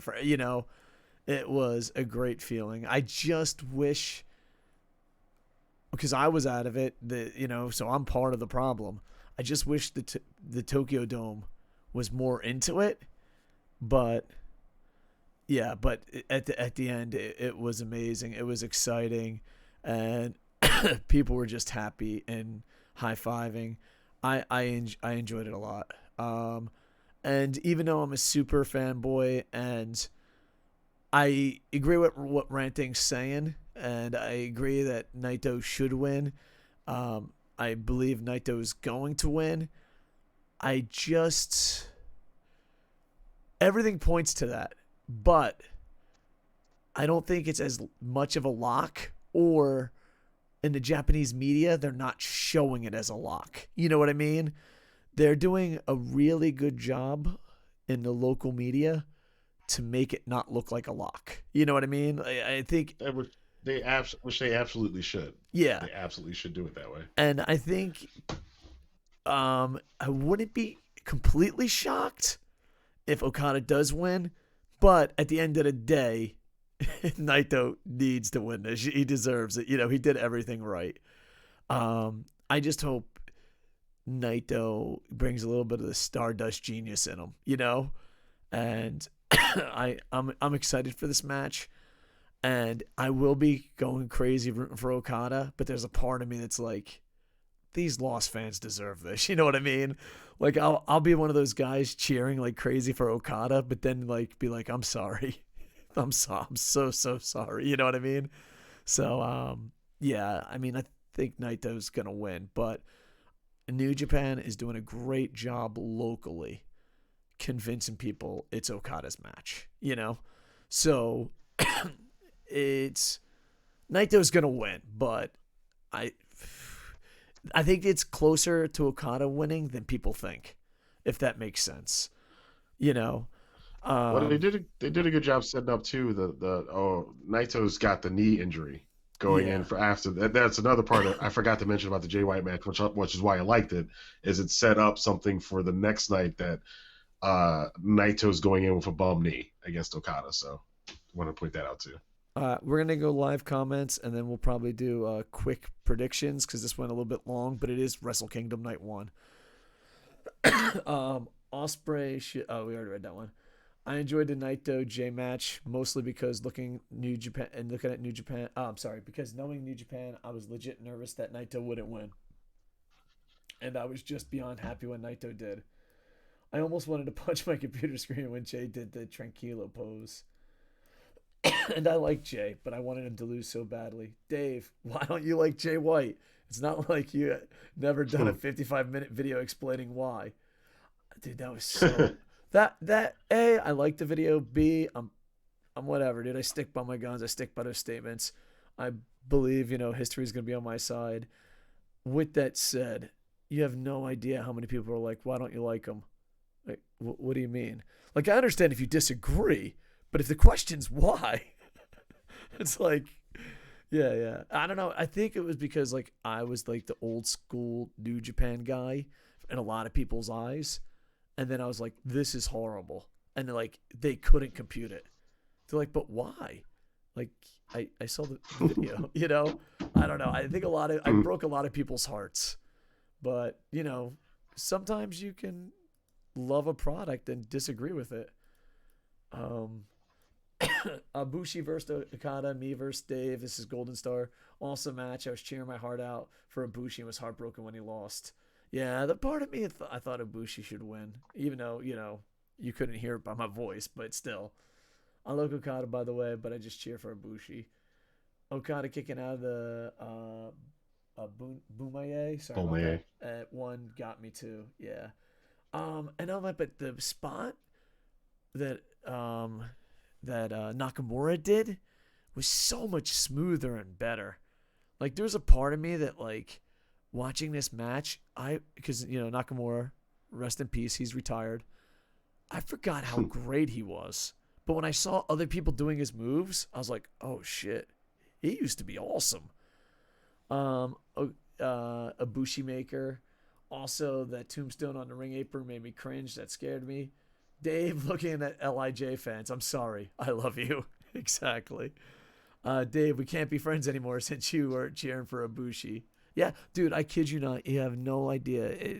Golden Star's making fun of people. You have no idea how many people were like, I thought we were friends. How could you not like Jay White? And I'm like, hey, bitch, I don't know if we're friends. And B, seriously, if you're going to give up a friend because they don't like a pro wrestler, dude, you got fucking mental problems. You know what I mean? Dude, I don't know, Rantin, if you ever had an opinion where people said we're not friends anymore. And you're like, I didn't even know we were friends. But on top of that, really? You're not going to be? I don't know. I could not. Yeah, I have. Go ahead, sir. Yeah, I have a YouTube channel. That's pretty much a daily thing of people who are not my friends saying that they're no longer my friends because I don't put what they think in the top 10 in my top 10. That's my top 10. So yeah, it happens. I don't know. I mean, I've lost some friends over some stupid things, but that takes the cake. All right. Yeah. How about this? I'll read the matches, and we'll go boom, boom, Rantin, me for predictions. Sound cool? All right. We got Liger, Sano versus Takahashi and Lee. Boom, boom. Your prediction. It's going to be Takahashi and Lee because if Liger wasn't going to, if he didn't get the victory tonight, he's sure as hell not going to get the victory tomorrow. Takahashi and Lee may be a little set up for Liger passing a torch if that's not going to happen at New Year Dash. Hey, listen. If Liger unmasks and gives the mask to one of those two, I know he won't. I'm man enough to admit on air, I'm going to cry. I'm just going to cry. There, I said you're it. a sissy, but that has nothing to do with the match. Oh. Whatever, dude. Tokyo Dome was full of sissies. Like, everyone was looking straight ahead. You know, like, no one would admit they were crying. I didn't say they were sissies. I said you were a sissy. It's true. I think Liger goes under. Next, IWGP Junior Heavyweight Tag Team Championships. Ishimori, El Phantasmo versus Roppongi 3K. I got booms.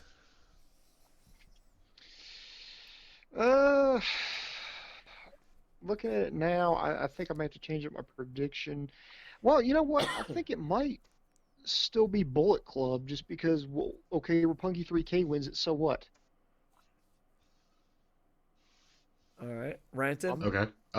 They may split up Show and Yo. And when I say split them up, I don't mean not make them Roppongi 3K. I just mean just push them more so as single stars, especially after their Best of the Super Juniors run. So I think if that's going to be the case, I think they'll keep the championships on Bullet Club. Nah, you got to it's Roppongi 3K because they are the junior tag division. Plus, Hiromu's junior champion now. You want Ishimori or El Phantasmo as being his challengers right out the gate. They're the two top heel junior heavyweights in New Japan. Hiromu's the champion. You got to give him somebody to wrestle against. I'll pick Roppongi. I'm going to pick Roppongi 3K because they are the division. I think separately they wouldn't be stars yet. And on top of that, I'm going to give a shout out to Andy Paps, old school member of the Internet Infantry. According to Andy Paps, that's who the Bullet Club never wins at Wrestle Kingdom. That's what Andy Paps says. So I'm going to put this is the Andy Paps lock of the week. Roppongi 3K wins. That is true. That is true. Chris, they were running down their win-loss records for Bullet Club on the last night on English commentary, and like everybody was like 1-9 or something. Like Fale's like 1-9 at Wrestle Kingdom or something like that. Hard times. Next, you got the British Heavyweight Championship. Zack Sabre Jr. champion versus Sanada. Booms. Sanada, it's time. It's time to do something with them. I mean, yeah, you can look good in all the matches against Okada you want, maybe even get like a win at the G1 tournament. But he's like 1-8, 1-7, something like that against Okada. He's done the whole tag team, championship thing with Evil to death. If you're not going to move him up to the Intercontinental Championship, I think this is the perfect place to establish him as a single star. as somebody to be reckoned with, somebody who's ready to take the next step, and I think he's going to win it from Zack Sabre Jr. I was 50-50 on this one until last night, and I think it depends on if LIJ wins the never open 6-man tag titles in that whatchamacallit thing they have earlier in the night. If they win the 6-man tag titles, then this is a lock that Sanada's going to win it, because I think what they want to do then, all of LIJ will have championships at the end of Wrestle Kingdom, if that's the case. So And that would be a beautiful sight. Ibushi's... Yeah, if they win the never open 6-man tag titles earlier, Sonata's winning this one. So and they all have the championship. So that's where it is. It's about I'm like 90% Sanada right now, but it depends. This is my lock. It's Sanada. And not only that, because it also helps. The British Heavyweight Championship changing hands on such a big event helps because it's part of the history. And then Zack Sabre Jr. or is there anyone not under WWE contract in England? Zack Sabre Jr. And Zack Sabre Jr. can win it back home. My prediction is Sanada because it helps the championship. It helps the draw. You know what I mean? Overall, there's too much positive in Sanada winning it. Next, the IWGP United States Champion. You got Jon Moxley champion versus Juice Robinson. I think across the board this is pretty easy to predict, but let's see. Boom, boom. I got Juice Robinson. Moxley said he's either going to win everything in Japan or he's going home with nothing. As far as I know, I don't think they have anything scheduled or planned for Moxley after this. I think he was only contracted for so many appearances, and I think the part of the reason why they did what they did was so he could they could get all the appearances they paid him for out of it. So I think Robinson, and God, that would be a hell of a story right there. Robinson, he winds up becoming a dual champion. Yeah. Rantin?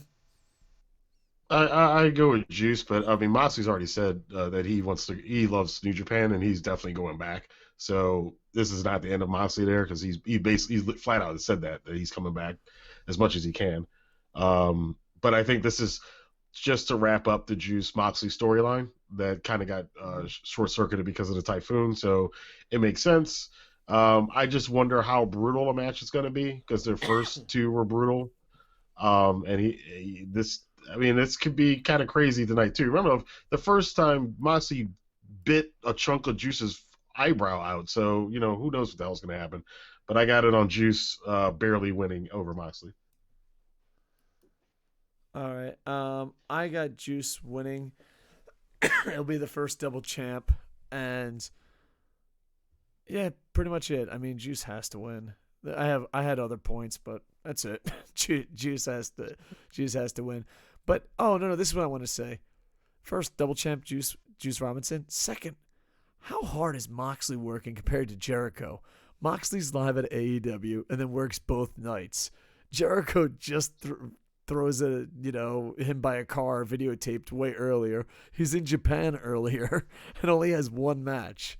So Jericho's in the board. Jericho's having some meetings. That's where his time is right now with the executive committee.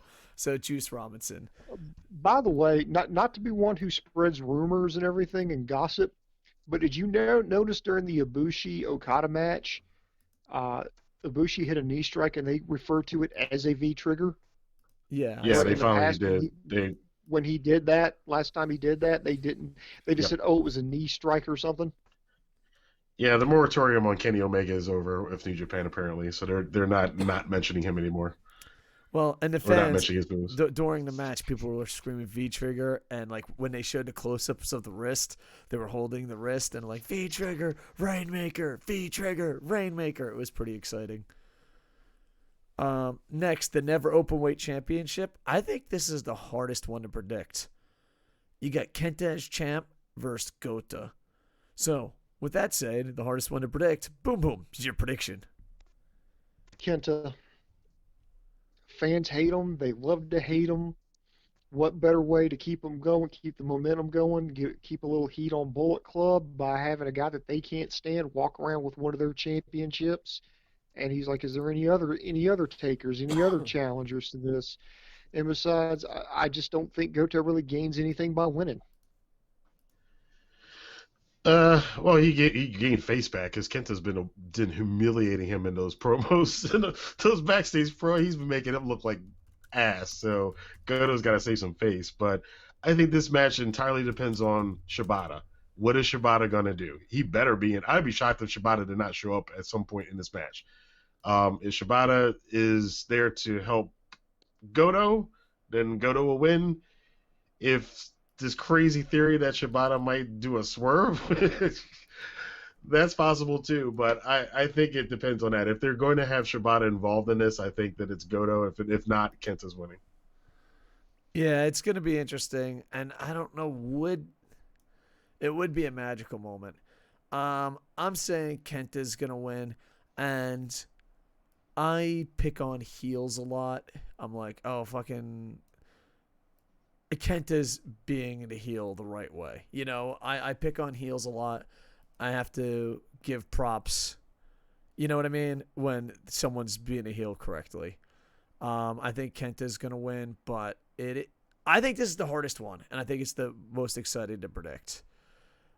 Next, we got the bronze medal match. Ibushi versus Jay White. Boom, boom. Who's bringing home bronze? This is tough here because I mean, I asked you this before, you know, when we were doing like the preview for this is, you know, somebody's going to have to lose twice. How do you lose twice and still say face? You know, how do you, and I thought, now that I think about it, you don't. So I think it's going to be Jay White. I think Jay White's going to win. He's going to get his heat back. He's going to continue to be a revived heel. Oh, I beat your, you know, I came back. You know, you guys, you know, I blame you for having me lose my Intercontinental title, and I'm going to beat one of your beloved favorite stars. Now, you know, boo-hoo, go cry. I'm doing this despite you. And then Ibushi is going to do. They did it with Okada a few Wrestle Kingdoms ago when he challenged Tanahashi after winning the G1, came up short, and Tanahashi said, you know, well, you're good, you're close, but you're not ready to be the ace just yet. And then he kind of went a little over a downward spiral, found himself, and then came back, you know, won the championship, and then the roles were reversed, where Okada came in as champion, Tanahashi came in as the challenger, and Okada finally beat him by hanging onto the wrist. So I'm thinking what they're going to do is they're going to have Ibushi lose, and I think they might, you know, he might have to do some soul searching. Did I make a mistake by signing a contract? Do some soul searching, maybe find like that dark side of himself, that killer instinct, and then he's going to try to make some kind of comeback. Because as Rantin said, you know, sometimes Ghetto's booking can be a little predictable, and this sounds very eerily similar to what happened with Okada a few years back. Yeah, this is standard storyline tropes. You know, you take your heroes, you build them up, you take them up, and then they reach a certain height, and then you have to send them all the way down in order for them to build themselves back up again. It's the Phoenix story.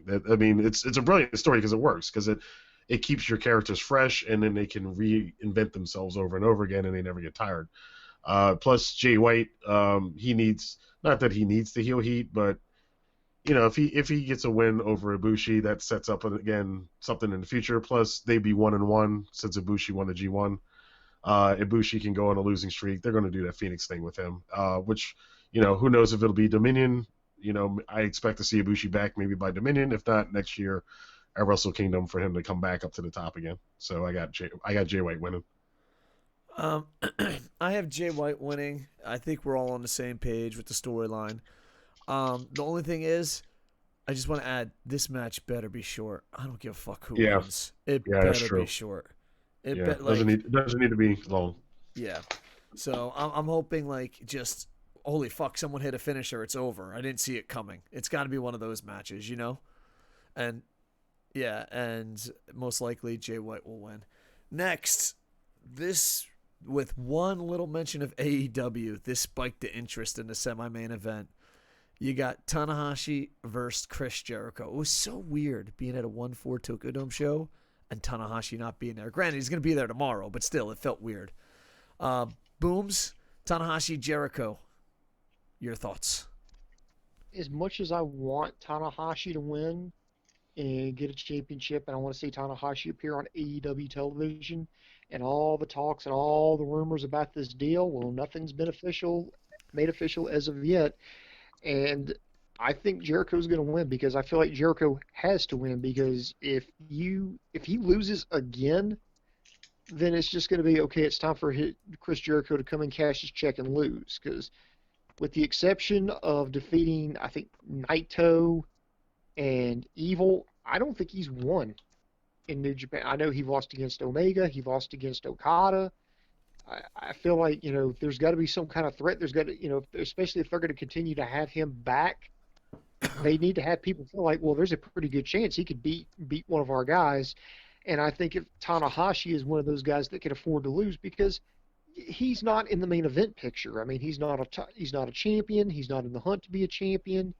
He's unfortunate. And I don't want to say this in a rude, disrespectful way, but his career is starting to wind down. He's transitioning to a different phase of his career where I'm not going to say he's going to be like a full-fledged New Japan dad, but he's going to be there, he could be there to, carry a division if you need him to, put somebody over. So I think if he loses here, it's not going to absolutely just kill Tanahashi. So I think it's going to be more about just, proving that Jericho can be a threat as far as when he gets to the ring with a New Japan talent. So I think he's going to be a massive troll here, and Jericho's going to win. Yeah, I was 50-50 about this. I think I'm more 60-40 now that Tanahashi's going to. But first off, it's Tokyo Dome. It's Tanahashi.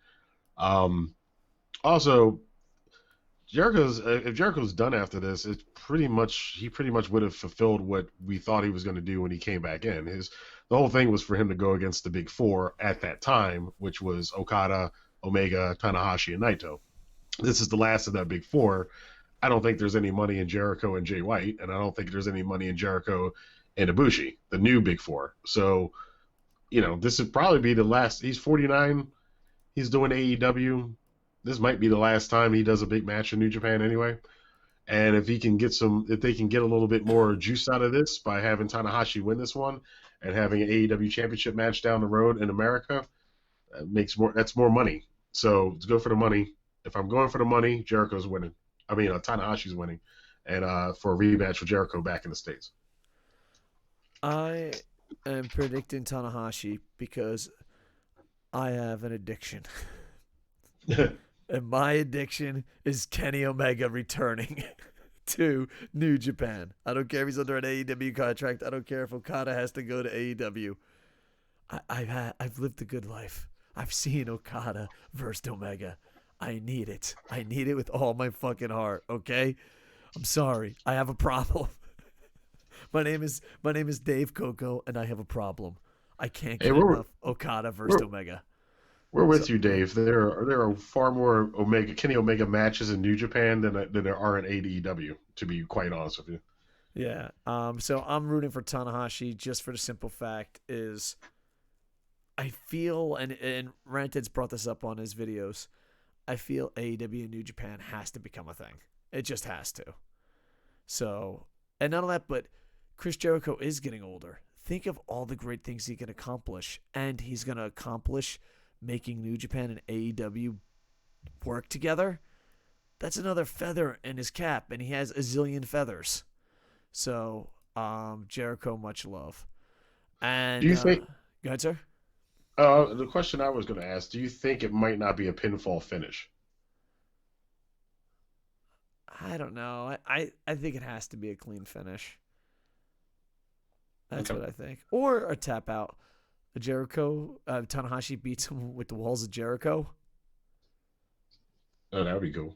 But yeah, Tanahashi does do that variation of the walls of Jericho too. Yeah. I think he'll beat him Judas Effect. So, all right. It's going to be interesting. But here's the thing. We all have to admit the AEW talk has made this so much more interesting. Oh, yeah, absolutely. All right. Now, champion versus champion, Okada versus Naito. And I'm pretty sure we're going to go across the board. I just might give one guy a higher percentage than the rest of you guys. Okada, Naito, booms. I'll just make it short, sweet, to the point. Naito. I feel like, this is kind of like the apology for fucking him over 2 years ago.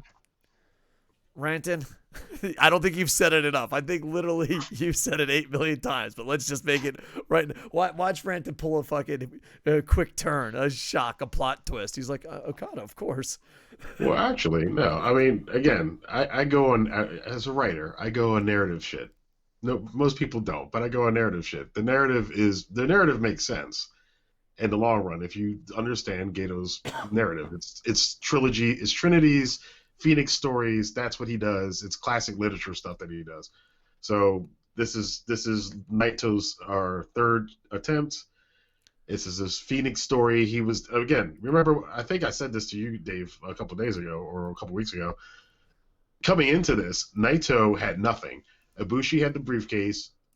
Jay White had the IC title. Okada's got the world title. The irony of that is Naito comes out with everything and everybody else has nothing. So that's the story. So unless Gato and the higher management is completely batshit crazy and they want to commit suicide and have a bunch of LIJ fans walk out and quit on the company and go watch some of the other guys that are trying to come up in Japan right now. All Japan stock is rising very fast. Exactly. Unless you want them to go convert over to All Japan, you want to end this 7-year storyline that you've had with Tetsuya Naito that, again, I've said before, I think it got derailed with the Kenny Omega Okada thing blowing up, and Naito would have had the belt 2 years ago if it wasn't for that. But it's time. It's Naito's time. He's almost at the end of his active career because his knees are almost shot. You give him this title run. You do it. And I think the cool thing I think is going to be about this match tonight, though, because of like what Boom said and what a lot of people have been saying about this whole Naito thing for the last 3 years at least, is because there's so much, he's been screwed over so many times. This match is going to be, you're going to be holding your breath because every near fall you're going to be like, no, they're not. No, So everybody is just going to be on pins and needles until Naito wins to think that he's still going to lose, So they actually benefit from the fact that they've had this kind of very disappointing booking with him in this title and his chase for this title. One title shot in 2 years. It's got to happen. And I think Naito's going to win. I just want to give New Japan props because locally and in their language, they are convincing a country Okada's going to win. And it's like they have done such a good job. And I think Naito's going to win. But like if you're watching it from here, you're just like, you know what I mean? They're doing a great job of misdirection, or they're telling a story that isn't going to pan out. But Naito deserves this, but above that, the LIJ fans deserve it. And this is coming from Okada's biggest fanboy. Just look at my Twitter account. I don't know. It's going to be weird if Okada wins. He's not going to, but it's going to be really weird. And yeah, but I think Naito wins. It's almost guaranteed. We're going to go some live comments and go Golden Stars singing the Roppongi 3000 song. By the way, Roppongi 3K. Me and my friend last year, we just looked at each other, and we're older. We looked at each other and we're like, is this fucking cheesy or are we old? Like, you know what I mean? Like, is this cool and we're just too old? Or is it cheesy and we don't get it? You guys are a bit younger. You're in the States. You're hip. Is Roppongi 3K cheesy, cool? Am I too old to understand it? I think they're awesome. But at the same time, I'm looking at them like, is this legit? Is this what cool is? The song is terrible, but they had a video on Twitter that I saw that they tweeted out, this video, and it's very slickly done of them, and that it's the next step or something for them. So I'm not sure. We might see a little bit of a change in Roppongi 3K if that tweet video means anything. But I've grown to like them as a tag team a lot more when they first started. I didn't really like them, but Sho and Yo, their personalities have come out so much now. I really dig them as a tag team. I kind of want to see them stay a tag team for a little bit longer. Again, and like you mentioned, Dave, they are the junior tag division. So if not them, Moving on. Sanada and his awesome music should win. All right, guys. This is something that is a Twitch tradition. We call it the jersey game. People list off teams, and you just say what jersey you'd like to buy because Twitch has a jersey obsession, and so do I. Baltimore Ravens. I'm going Trent Dilfer. If you could pick one player jersey. I'm a Bucks fan. Are you kidding me? Do you know what's happening right now here in my hometown? Lamar Jackson he walks on water. I just saw him at the McDonald's 2 weeks ago, and the manager's running out the damn back to go take pictures with this guy. Lamar Jackson has set this city on fire. I want a Lamar Jackson jersey. Booms. Trent Dilfer, Jackson, or someone else. Who do you pick in Baltimore Ravens? Jackson. What? No, Trent Dilfer. Dude, I'll take Kyle Bowler before I take a Trent Dilfer jersey. Jericho's working out a deal with New Japan to start selling a little bit of a bubbly in Japan. Yeah, dude, nice. My girlfriend is obsessed with getting one of those. And the thing is, like, we talk about it getting all the time, and then people like legit are leaving comments and tweeting us like it's a ripoff. You know, it's not real. And like we're looking at each other like we know exactly what it is. You know what I mean? It's not like they're scamming us. We just think it's hilarious. We're buying it for the meme. But people are like, you could buy the same thing for $8. It's like, we're not alcoholics. We're not, you know what I mean? We think it's hilarious. Do you guys see Naito and Sanada main eventing a pay-per-view anytime this year or next year? I say... I wouldn't rule it out. Ooh, that's a good question. I mean, I certainly couldn't rule it out. Dave always has this thing about Sanada and the New Japan Cup and how he keeps going up every year. If Naito's champion and Dave's theory is true, Sanada will win the New Japan Cup this year and have to go against Naito. And that is a great storyline / great match. Right. I mean, I feel that's if they're going to do something like that, I think the bold prediction would be Evil turns on Naito, leaves out LIJ, and goes out as a single star. That would be like my bold prediction. See, I think Sanada is the one that breaks out before Evil. That's just me. But yeah, it would be an interesting story. Golden Star says go Ace, so he's rooting for Tanahashi. Someone's asking me what I'm going to play for video games later. Skipping that whole conversation. Golden Star said Jericho versus Ibushi would be a perfect way to set up a Kenny Omega return. Dude, anything you like, you had me at, you know, the Jerry Maguire scene? You had me at Kenny Omega return. You can literally pitch me anything. And if the punchline is Kenny Omega returns, I'm signing off on it. Ooh, what if Jay White winds up beating down Ibushi tonight and somebody has to come in to make the save? Oh, how crazy would that be if Omega has to I'm make running the save? around naked to Tokyo Dome. I'm going to get arrested, okay? I don't think it's going to happen, but that would be insane if that happened. Oh, God, I pray. I pray to Terry Funk every night if they could do that. If that's not happening, then they shouldn't do the match. By the way, Dave, where's my Tanahashi shirt that you definitely promised me? I don't know what the fuck happened on Twitter today. I don't know what happened in social media. My phone was like beep, beep, beep, beep, beep, beep, beep with everyone. I think Golden Star started it, but everyone's messaging me and like secret messaging me and DMing me like, you promised me this. I'm like, I'm pretty sure I promised no one anything. Like, it was like, you promised me a Sanada shirt. I'm like, that never came out of my mouth.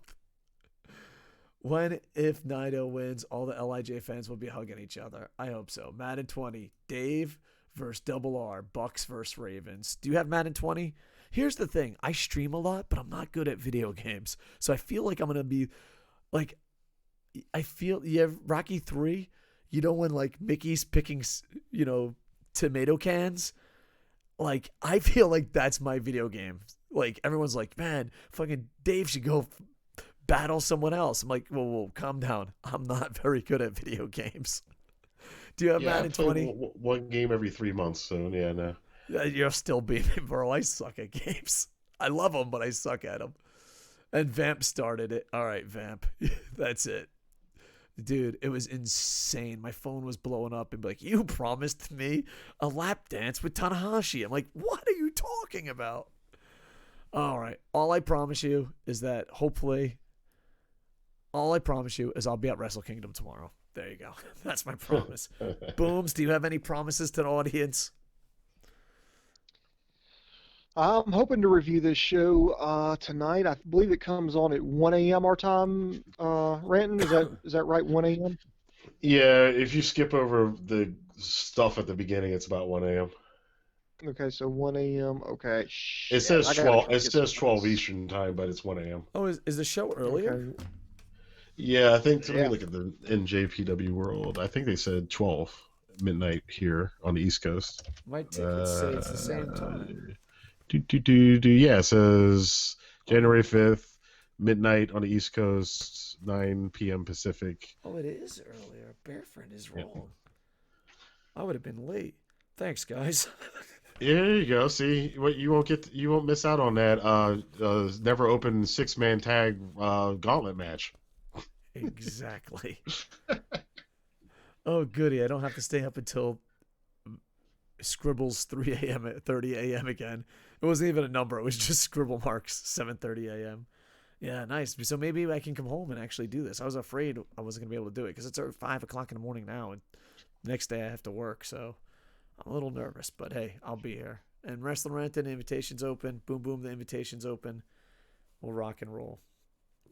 All right. Sounds good. Yeah, I think that's it, man.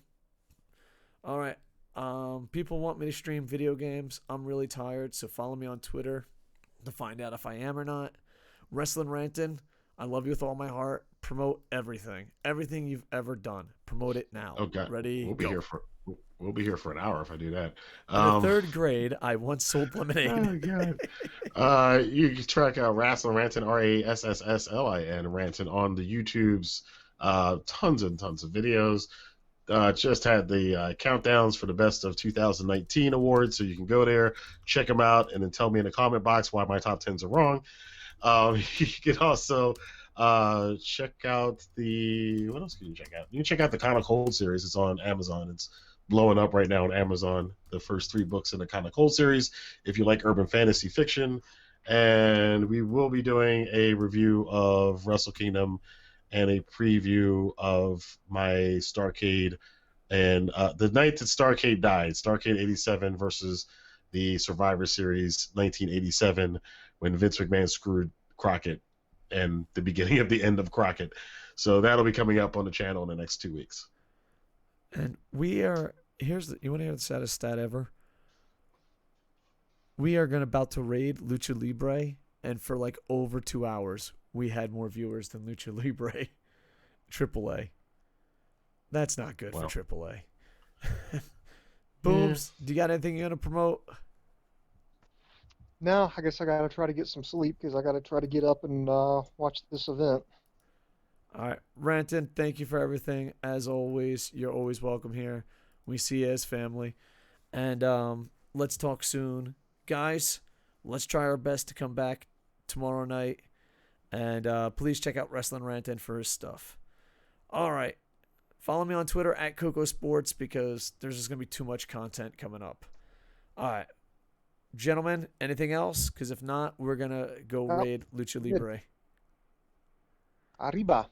All right. With that, I am over. Ba-na-na-na-na-na. Hey. Ba-dum-bum-bum. Ba-na-na-na-na. Hey. Ba-dum-bum-bum-bum. Ba-na-na-na-na-na. Hey. Ba-dum-bum-bum. Ba-na-na-na.